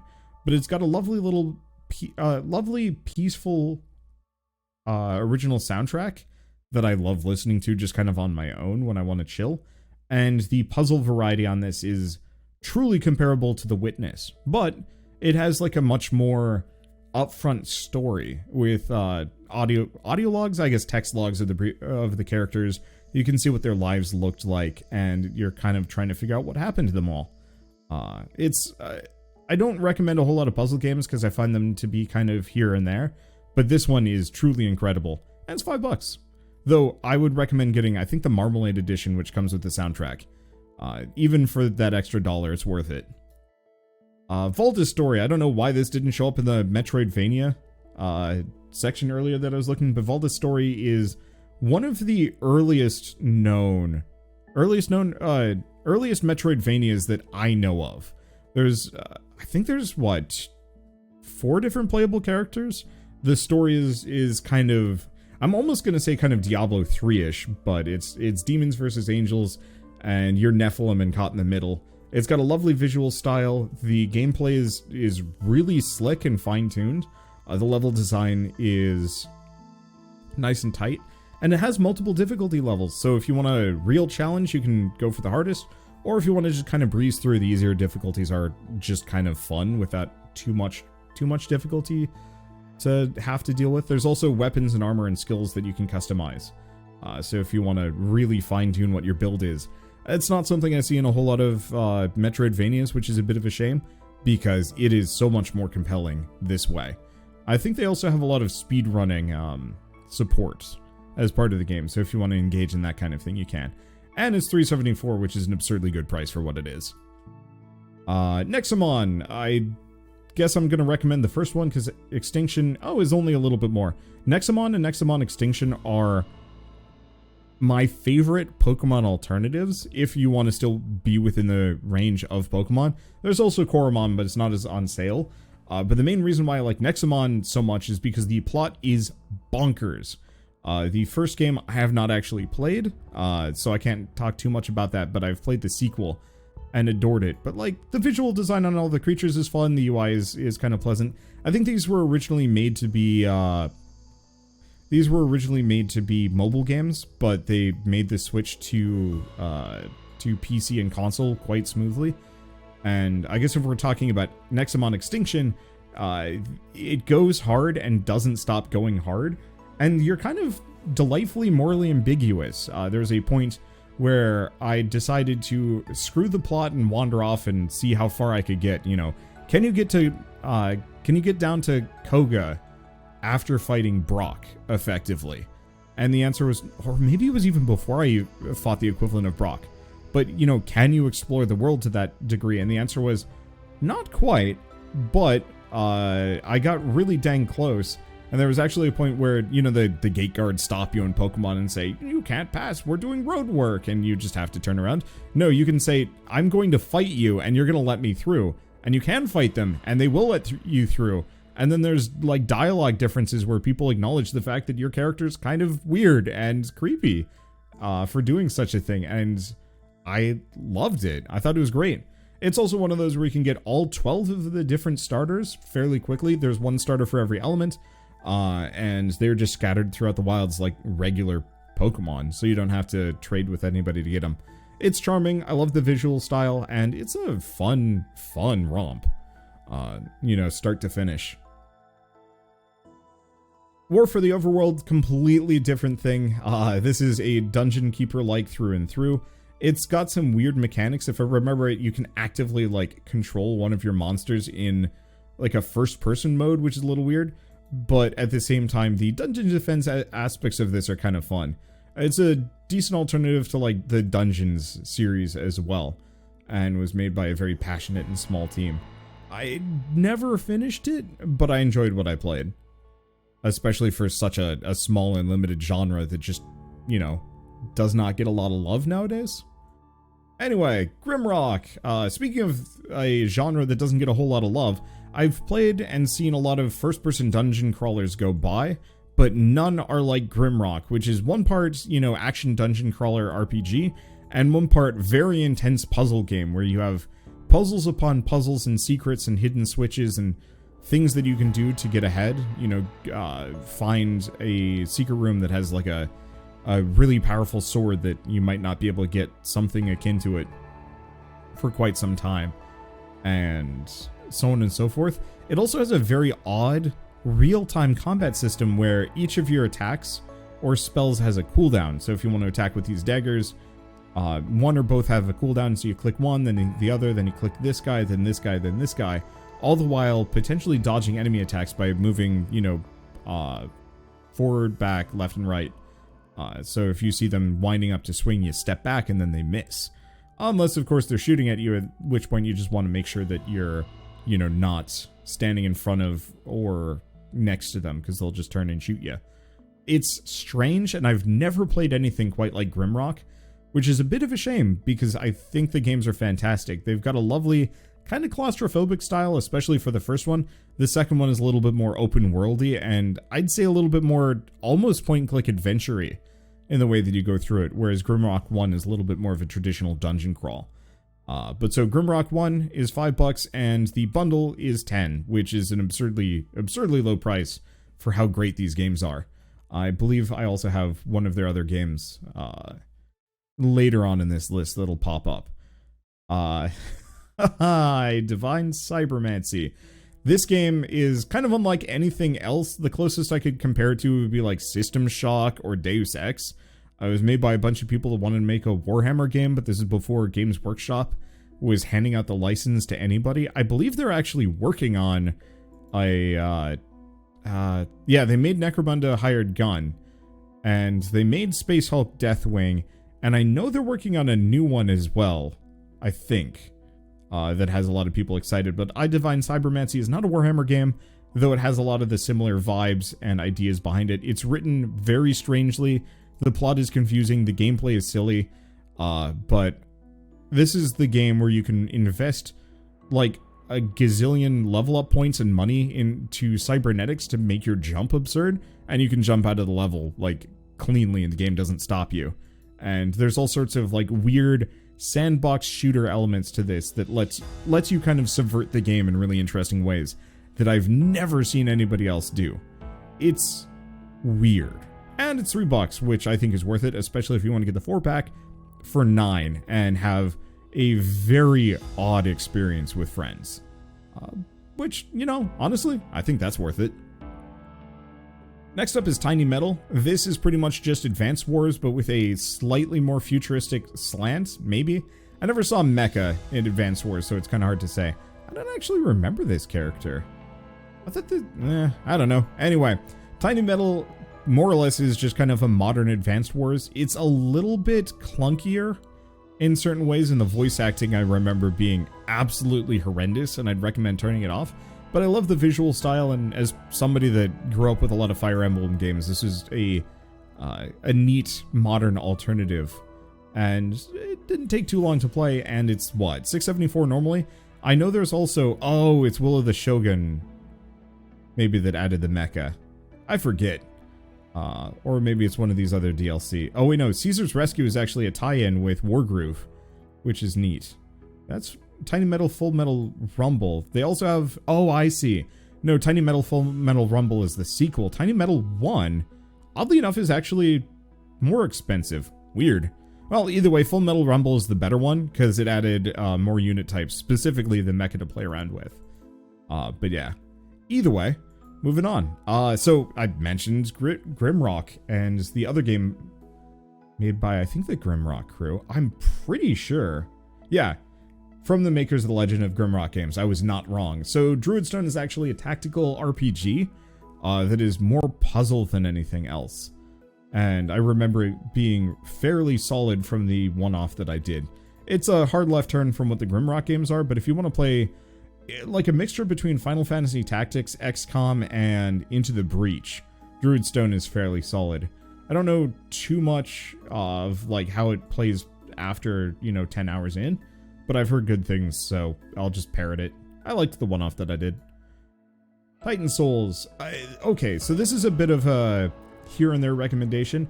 I don't think Titan Souls is particularly fun, but if you're masochistic and you like trying to play weird, hard games that really test your skills and reflexes, Titan Souls is really solid. Every boss encounter is, yes, a standard like action, reflex test, and skill test, but more so, it's a puzzle. You're trying to figure out how to harm your foe, because almost all of them go down in like one or a handful of hits. They do not have much health. It's just a matter of how do you hit them. And also, you don't have any health either. You go down in one hit, so you have to play perfectly.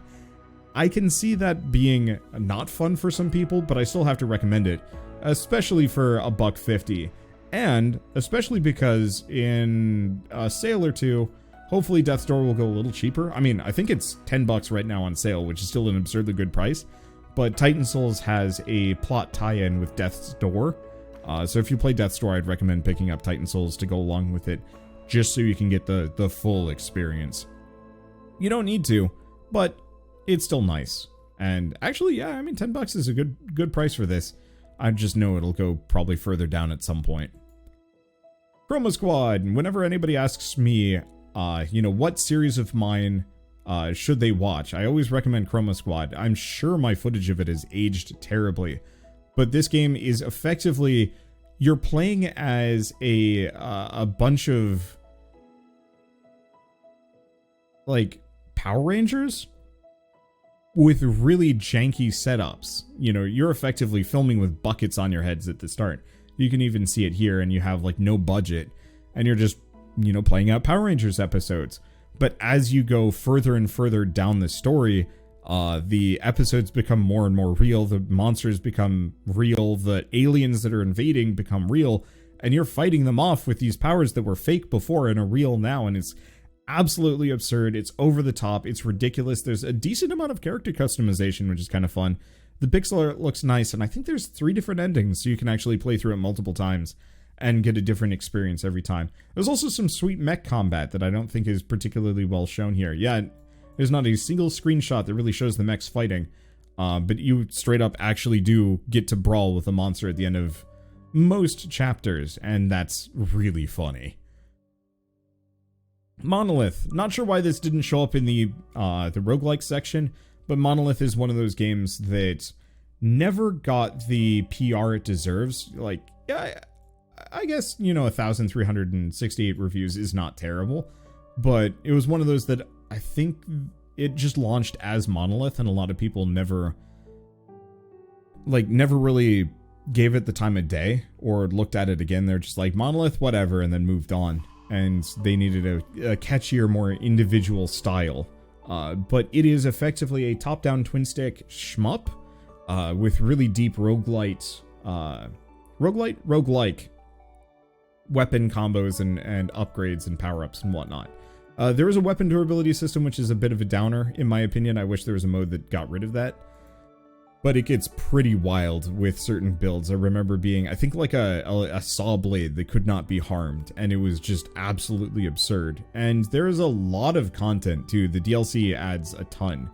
That is like, it's kind of like a weird randomized bonus dungeon that you can get into, that I frankly did not understand. But if you want a roguelike that kind of has the same depth and breadth of Isaac, maybe it's not quite to that degree.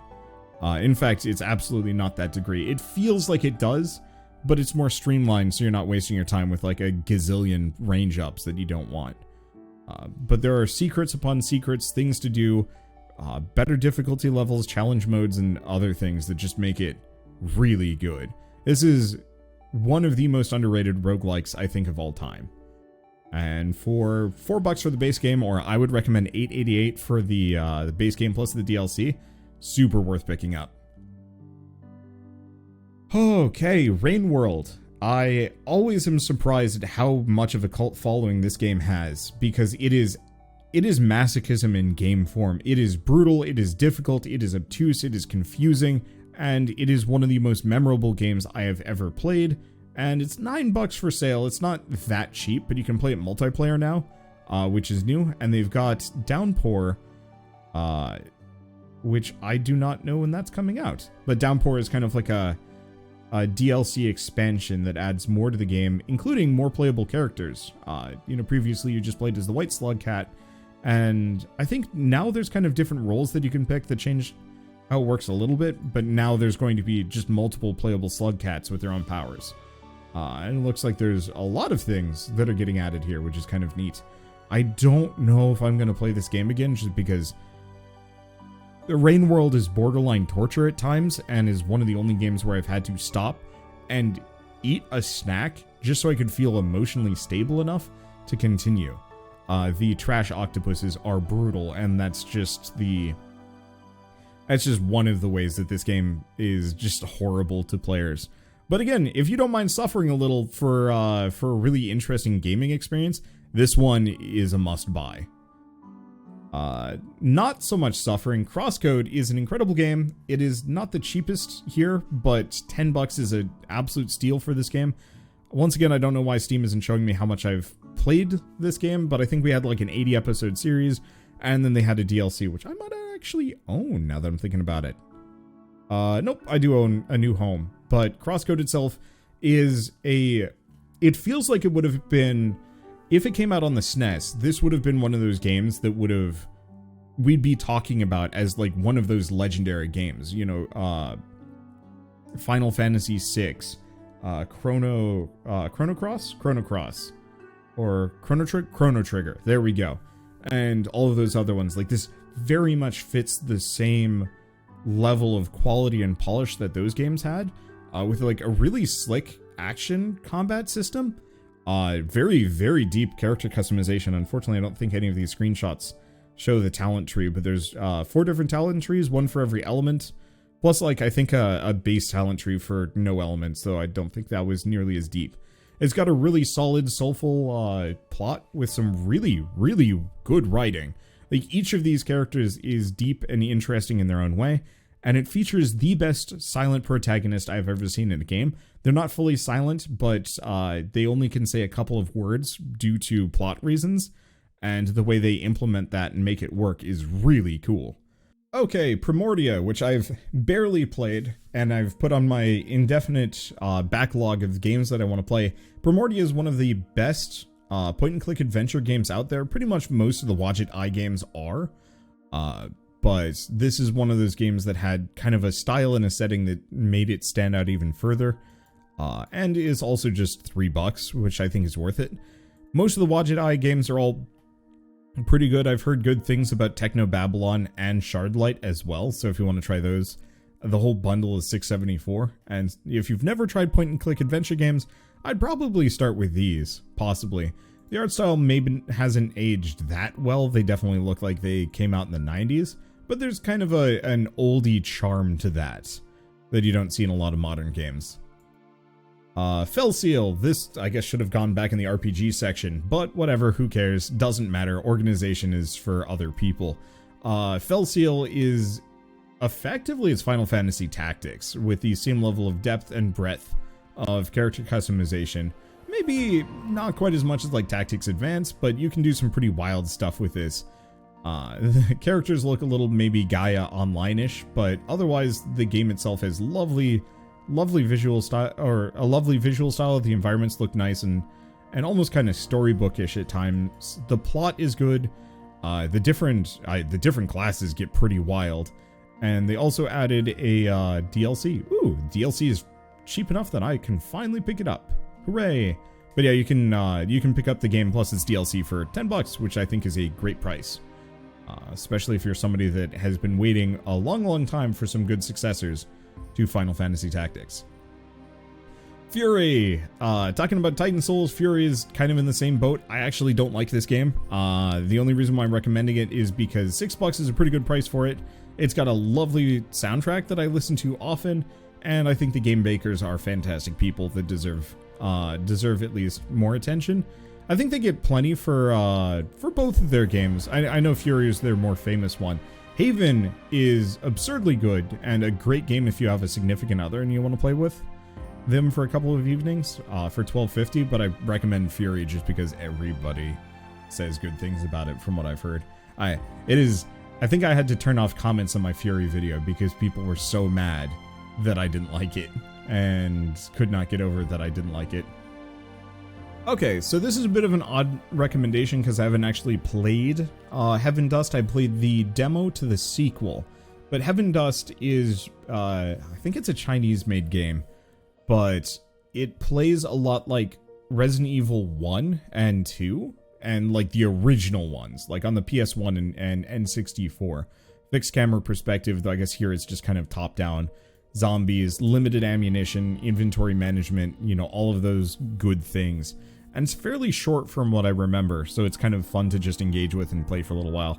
I guess I'm mostly recommending it because I'm buying it myself this sale, because it's time for me to give it a shot. The first game is $4 and the sequel is $12, so really I'd recommend maybe giving the first game a shot. They're very similar from what I know, and as somebody that really loves the OG Resident Evil formula, I've been craving more games like this. Hollow Knight. Again, not sure why this wasn't in the Metroidvania section, I just assumed it wasn't on sale, but $7.50 is a steal for this game. Honestly, I think this game should have been $30 originally when it came out, or more, but at the same time, having the cheaper price means more people were willing to give it a shot, which made it super, super freaking popular. If you somehow don't own this game, this is probably the best time to pick it up. Silksong will be out sometime in the next year, hopefully. I mean, they teased it, saying it'll be out within the next 12 months during the Xbox showcase for the Summer Games Festival. So hopefully we don't have to wait too long before Silksong comes out. But the thing I will say about Hollow Knight is, you know, it's out, it's done, all of the DLC is complete, and there's actually fairly solid mod support. So if you want to try this game, but you maybe want to give the bug a gun, you can give it a gun. You can also turn on, there's a bonfire mod. You'll have to play an older version of Hollow Knight to get it work, but the bonfire mod adds RPG leveling, which also acts as probably the best way of controlling the difficulty level of this game. Hollow Knight is not an easy game. It's not necessarily a hard game, it's a tough but fair one. But if you have trouble with challenging games, the RPG mod is a very good way of making it fun and relatively easy. Next up is FTL. Not sure why this wasn't in the roguelike section as well, but for $2.50 for a absolute masterpiece of a roguelike that has yet to really be challenged by anything else in its genre. I've seen a couple of games that try, but they don't come close. FTL is fantastic. It's such a solid product, and for $2.50 you can't go wrong. Music is also really good for it, which I might as well mention. Is the soundtrack? Yeah, the soundtrack is $1.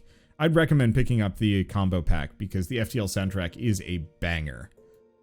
Bastion. I mean, it's not even really Bastion that I'm talking about here. I'm mostly talking about the Supergiant collection, which I guess I can complete for $15. I have no idea how much it is total. I think the only Supergiant game that isn't on an incredibly deep sale is Hades itself, which is $15, which is still a steal for how good that game is.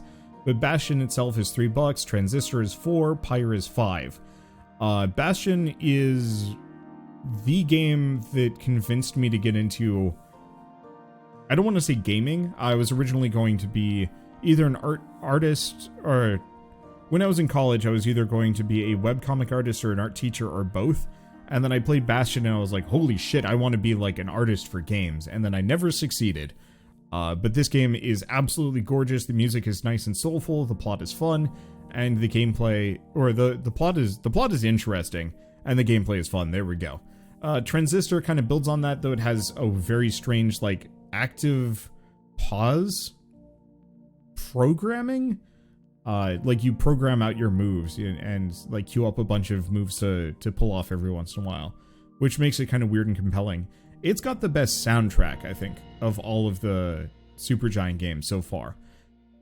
Pyre is the weird one. It's the best visual novel I think I've ever played. It is stunningly gorgeous, and for whatever reason the gameplay is sports ball, which is strange, and I hated it at the time, but now that I've gotten older and reflected on it more, I think back on it really fondly because nothing else is like Pyre, and is truly, truly worth trying. And then also, obviously, Hades is like the best roguelite of all time, and I don't think there's going to be a lot of competition for a while. It is just too good. Unless, of course, they make another one, at which point that might be better, but whatever. The Room and its entire collection. The first game is $1.24. Can't go wrong with that. Every other game is an absurdly low price.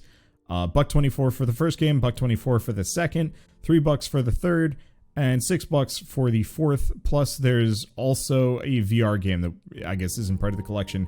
But if you like puzzle games or you want to try puzzle games, these are wild and a ton of fun and really short. You can pretty much beat every single one of them in one evening. And they look really nice. Like, look at this. For a mobile game, these look great.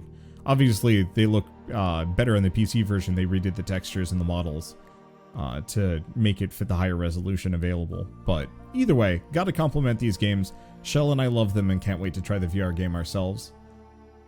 See, Racketeer. I think it's supposed to be Racketeer, as in, like, Racketeer. This is kind of one of those odd duck games that I recommend mostly because it's $4, and because I think it's an interesting cultural artifact of, like, early indie games. Because it did not come out in 2010, it was like a mid-2000s game. And the age shows the gameplay itself in the dungeon crawling isn't that good. But there's kind of a weird indie charm to this game that I seriously wish some other modern successor had managed to capture what Racketeer is. The only exception is, like, Moon something? Shoot. I should have just scrolled down. Moonlighter is the only thing I can compare to Racketeer, and, like, maybe Atelier Ryza, but you're never really selling stuff. My problem with Moonlighter was it was too much, like, generic dungeon crawler and not... It didn't really do the whole shopkeeping part very well, and even the dungeon crawling was kind of okay. Racketeer, I don't think is necessarily better, but it feels more charming for what it is. And you actually really have to try at selling things, otherwise you can't make enough money, because you've got, like, hella debt that you're trying to pay off, and that makes it kind of interesting. Battle Chef Brigade is... It's not the cheapest sale that I'm going to be recommending today, but at the same time, I think this game is worth checking out. It's got a lovely visual style, lovely animations. The characters are fun and charming. The plot is kind of goofy. It almost reminds me of, like, Yakitate Japan, but obviously engaged as a action platforming video game where you're engaging in cooking competitions where you have, like, a limited amount of time. You go out, you grab resources, you bring them back, and then using a match 3 cooking system, you will cook them into dishes. And the more you have, like, requirements, like it has to have a bunch of fire in it or water. Here's the match 3 system if you want to take a look at it. And there's different ways to, like, make each dish, and it's kind of neat. I specifically just used nothing but crock pots for the most part, and won handily as a result of it. And, well, I don't know. It was just a charming experience, and I've never seen anything quite like it. And they were having issues with their publisher, but it looks like they've now managed to get a hold of the IP again, purely for themselves. So I'm really hoping we get a sequel, because that would be really cool. There's just nothing quite like this game, and I want more. Lobotomy Corporation. Also, once again, nothing quite like this game. It's $8.50, which is not the cheapest, and honestly, I would say this game is not for everybody. It is gruesome, it is hard, it is punishing and to the point of being kind of extreme, but I highly recommend it all the same, just because there's nothing quite like it. The music is fantastic, the visual style is weird. If you've ever wanted to try and get into SCP on a video game form, this has no actual, like, connection to the SCP, is it franchise, extended universe, whatever SCP is, but it's kind of its own thing that exists in the same space. And it's one of those games that I'm going to call one of my white whales of games that I really desperately want to finish and just am having trouble doing so because it's just that hard. It's also got a sequel called Library of Ruina, which is kind of a weird deck builder. And then they've got an even newer one that just had a demo go by in the last Next Fest, whose name I cannot remember off the top of my head, but that's okay. But once you get into Lobotomy Corporation, Library Ruina, they're dozens of hours long each, and very rewarding from everybody I've ever talked to that has finished them and gotten deep into it. Viscera Cleanup Detail is, I think we're getting close to the party game pack. I might have misordered this a little bit. Yeah, you know what? Let's, yeah, there we go. Exopunks is just in the wrong spot. So I'm not necessarily recommending Exopunks because I've never played it. More so, I'm recommending every single Zachtronics game ever made. They're all really good, some more than others. I've heard Space Chem is kind of brutal if you don't know what you're doing with programming, but is still worth it if you want to kind of learn the fundamentals. Infinifactory looks like Satisfactory. It's kind of programming puzzles to make a factory that makes certain products in certain ways. But every single Zachtronics game is a lovingly made, hyper-complex puzzle game that has a lot of elements of programming in it. Some easier, some harder, but they're all great. And in a couple of days, Last Call, their last game is coming out, and I kind of feel like this is the time, if you've ever wanted to dive into the Zachtronics games, this is the time to dive in and give them the shot. I'd recommend starting with Opus Magnum or Infinifactory, because I think those are a little bit more accessible. I loved Opus Magnum. It's the only one of the Zachtronic games that I've ever actually finished. But you were making, effectively, alchemy machines. It looks a little weird. It also has a really nice plot. And a good soundtrack, too. But all of these games are great. I'd just say pick up the whole bundle or pick up, like, just one or two of them to mess around with. They're kind of on the same tier as Baba Is You, though I found them less frustrating. Okay, so Viscera Cleanup Detail. Not Viscera. Is it? I don't know. Vicine Cleanup Detail. So, one of the only games that still has a 4-pack from what I can see. I think it's just from that era of Steam, and they've just been grandfathered in. But this is one of those, like, goofy co-op games where you and up to a couple other friends are just going through a level and trying to clean up after something horrible happened. You know, clean up the blood, clean up the broken stuff, clean up the explosives, dispose of everything correctly, and then move on to the next mission. And if you and your friends are kind of goofy, it quickly falls to hell pretty quickly. I don't know. I liked engaging with this game with friends a couple years ago, and I just kind of recommend it as like a random party game, especially $15 for a 4-pack. There's also a decent amount of DLC, and I think there's some standalones too that are worth taking a look at. But I just start with the base game. Another party game, Monaco, which is, yeah, $3. Huh. It's $3 base, but if you want to get the soundtrack, it's a lot more expensive.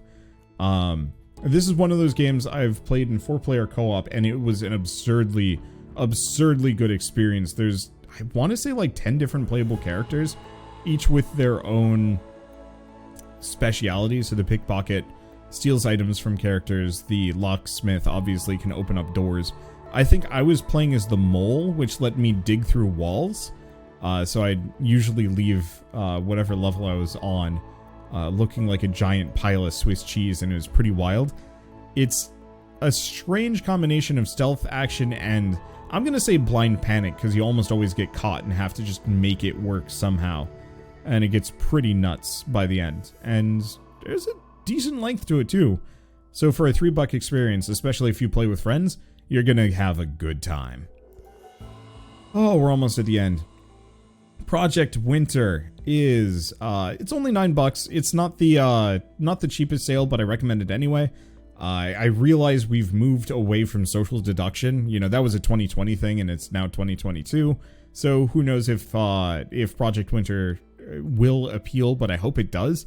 This game takes a lot of the core formula that Among Us had, and admittedly, like, it's not based on Among Us, it's based on other games, but, like, if you've played Among Us and if you've enjoyed that kind of social deduction flair, Project Winter actually gives you deeper mechanics, more things to engage with, a lot of different ways to sabotage your friends, be good, be evil, suss each other out, and then have a good time.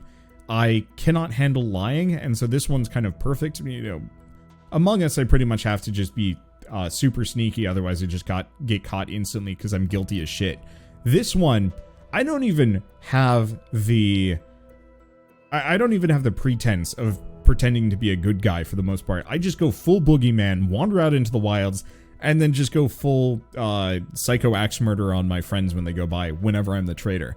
I should probably qualify that because that might that sounds a little suspect. But I have had nothing but good times playing this game as effectively a slasher fiction villain, and it's so good. I would say the one downside to this is you really want to have the full crew of 8 players to get the full experience. Anything less than that quickly kind of falls apart. But if you somehow have a crew of 8 players to play with, oh boy, this one is great. Full Metal Furies is a 4-player co-op brawler featuring the 4 different Furies. I think, is there 4 characters? There might actually be a little bit more than that, but I think it was just 4. Each of them is a ton of fun. They play wildly differently. I don't remember which character I played. I think I played as the...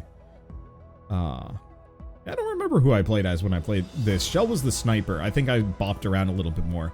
I think I was the tank and the fighter, more so. But Full Metal Furies is a really solid soundtrack. Great pixel art, decent plot, a lot of content to engage with, and it's made by the people that made Rogue Legacy. So, like, you can at least hopefully understand that the pedigree is fantastic. It is one of those games that unfortunately I think people just didn't know about when it came out. And so it never quite got the critical success or the popularity it deserved. But boy, did it deserve it. And it's a ton of fun. Like, if you loved Castle Crashers, Full Metal Furies is 100% worth checking out. Especially for $5. Solid game. Unrailed, another solid party game. It's $6. You do want to play this multiplayer. You can play it solo, it's not bad. You're effectively guiding a train from left to right. Eventually going into space, and then I think there's an end, but I've never reached it. But every level you pick up these golden bolts here, and you can use those as currency to buy upgrades for your cart, buy new pieces for your cart, and eventually have, you know, a cart that maybe auto mines the surrounding area, or it has like a horde of cows attached to it to give you a boost or something to that extent. It's weird, it's hectic, it's honestly kind of really hard, but it's a ton of fun all the same. And for $6, I don't think you can go wrong, especially if you can have friends over in person to play with, because this is such a good party game. Witch It is also an incredible party game. Cannot be played local multiplayer. It's effectively prop hunt, but with a kind of crunchy, lo-fi pixel texture style. Oh, I haven't actually seen the Mystic Sands yet. Those are neat. But you're effectively playing as a bunch of witches who are hiding as various props scattered around the maps, while these like weird dumpling potato men are looking around and trying to find you. They have their own powers, and you're just, you know, trying to play hide and seek. It's prop hunts. I don't know what else I can really say beyond that. But for $5, it's super solid. And I love the prop density in this one. There's a lot you can do with it. I loved playing prop hunt back in the day, but this feels like a fully featured standalone prop hunt. Kind of like Midnight Ghost Hunt, except for Midnight Ghost Hunt it feels harder. I don't know. Anyway, Talisman. I've never actually played Talisman, so I can't comment on this one too much. I bought a 4-pack a very, very long time ago. Or no, I think I bought the 6-pack. I don't even have a 4-pack, but you can get the 6-pack for $7.50, which is a absurdly low price for what it is. And then there's a ton of DLC, which I can't speak on whether or not it's actually worth picking up. I apparently have quite a lot of it somehow. I think only one person needs the DLC too, which is good. But it's based on the board game, I think. And so instead of, I don't know, it was like one of the first good digital board games on Steam, and so I kind of have to recommend it, mostly for the price and just because digital board games are a ton of fun. Crimson Land. I don't know if I should recommend this in the roguelike section or the party game section, but you can play up to 4 players, which is, you know, worth mentioning. Mainly, this is one of the predecessors to Vampire Survivors, that you play in much the same way. And so I feel like it's worth mentioning, especially because it's $2.50. Oh, we're almost done. Warhammer Vermintide 2 is $5, $6. There's a number of DLCs. I don't know how many of those are worth playing. Chaos Waste is the one that I'd recommend the most, which is free, which adds a like full-on roguelike mode, which is a ton of fun. And there's a bunch of these other ones that people don't like. I guess Uberstrike was good. Winds of Magic was apparently bad. Some add extra characters, extra cosmetics. Some add new levels. Once again, can't speak of them, but the base game is a ton of fun. It plays a lot like Left 4 Dead, but with a little bit more of a melee focus. And some amount of, oh shoot, what is it?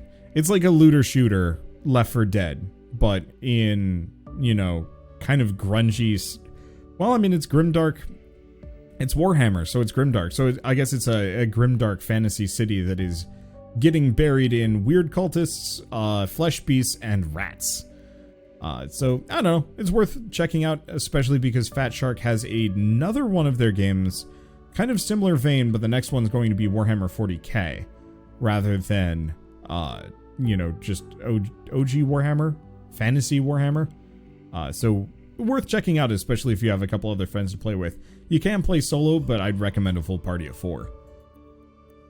And then, lastly, because I think I'm just done looking at sales, is For the King.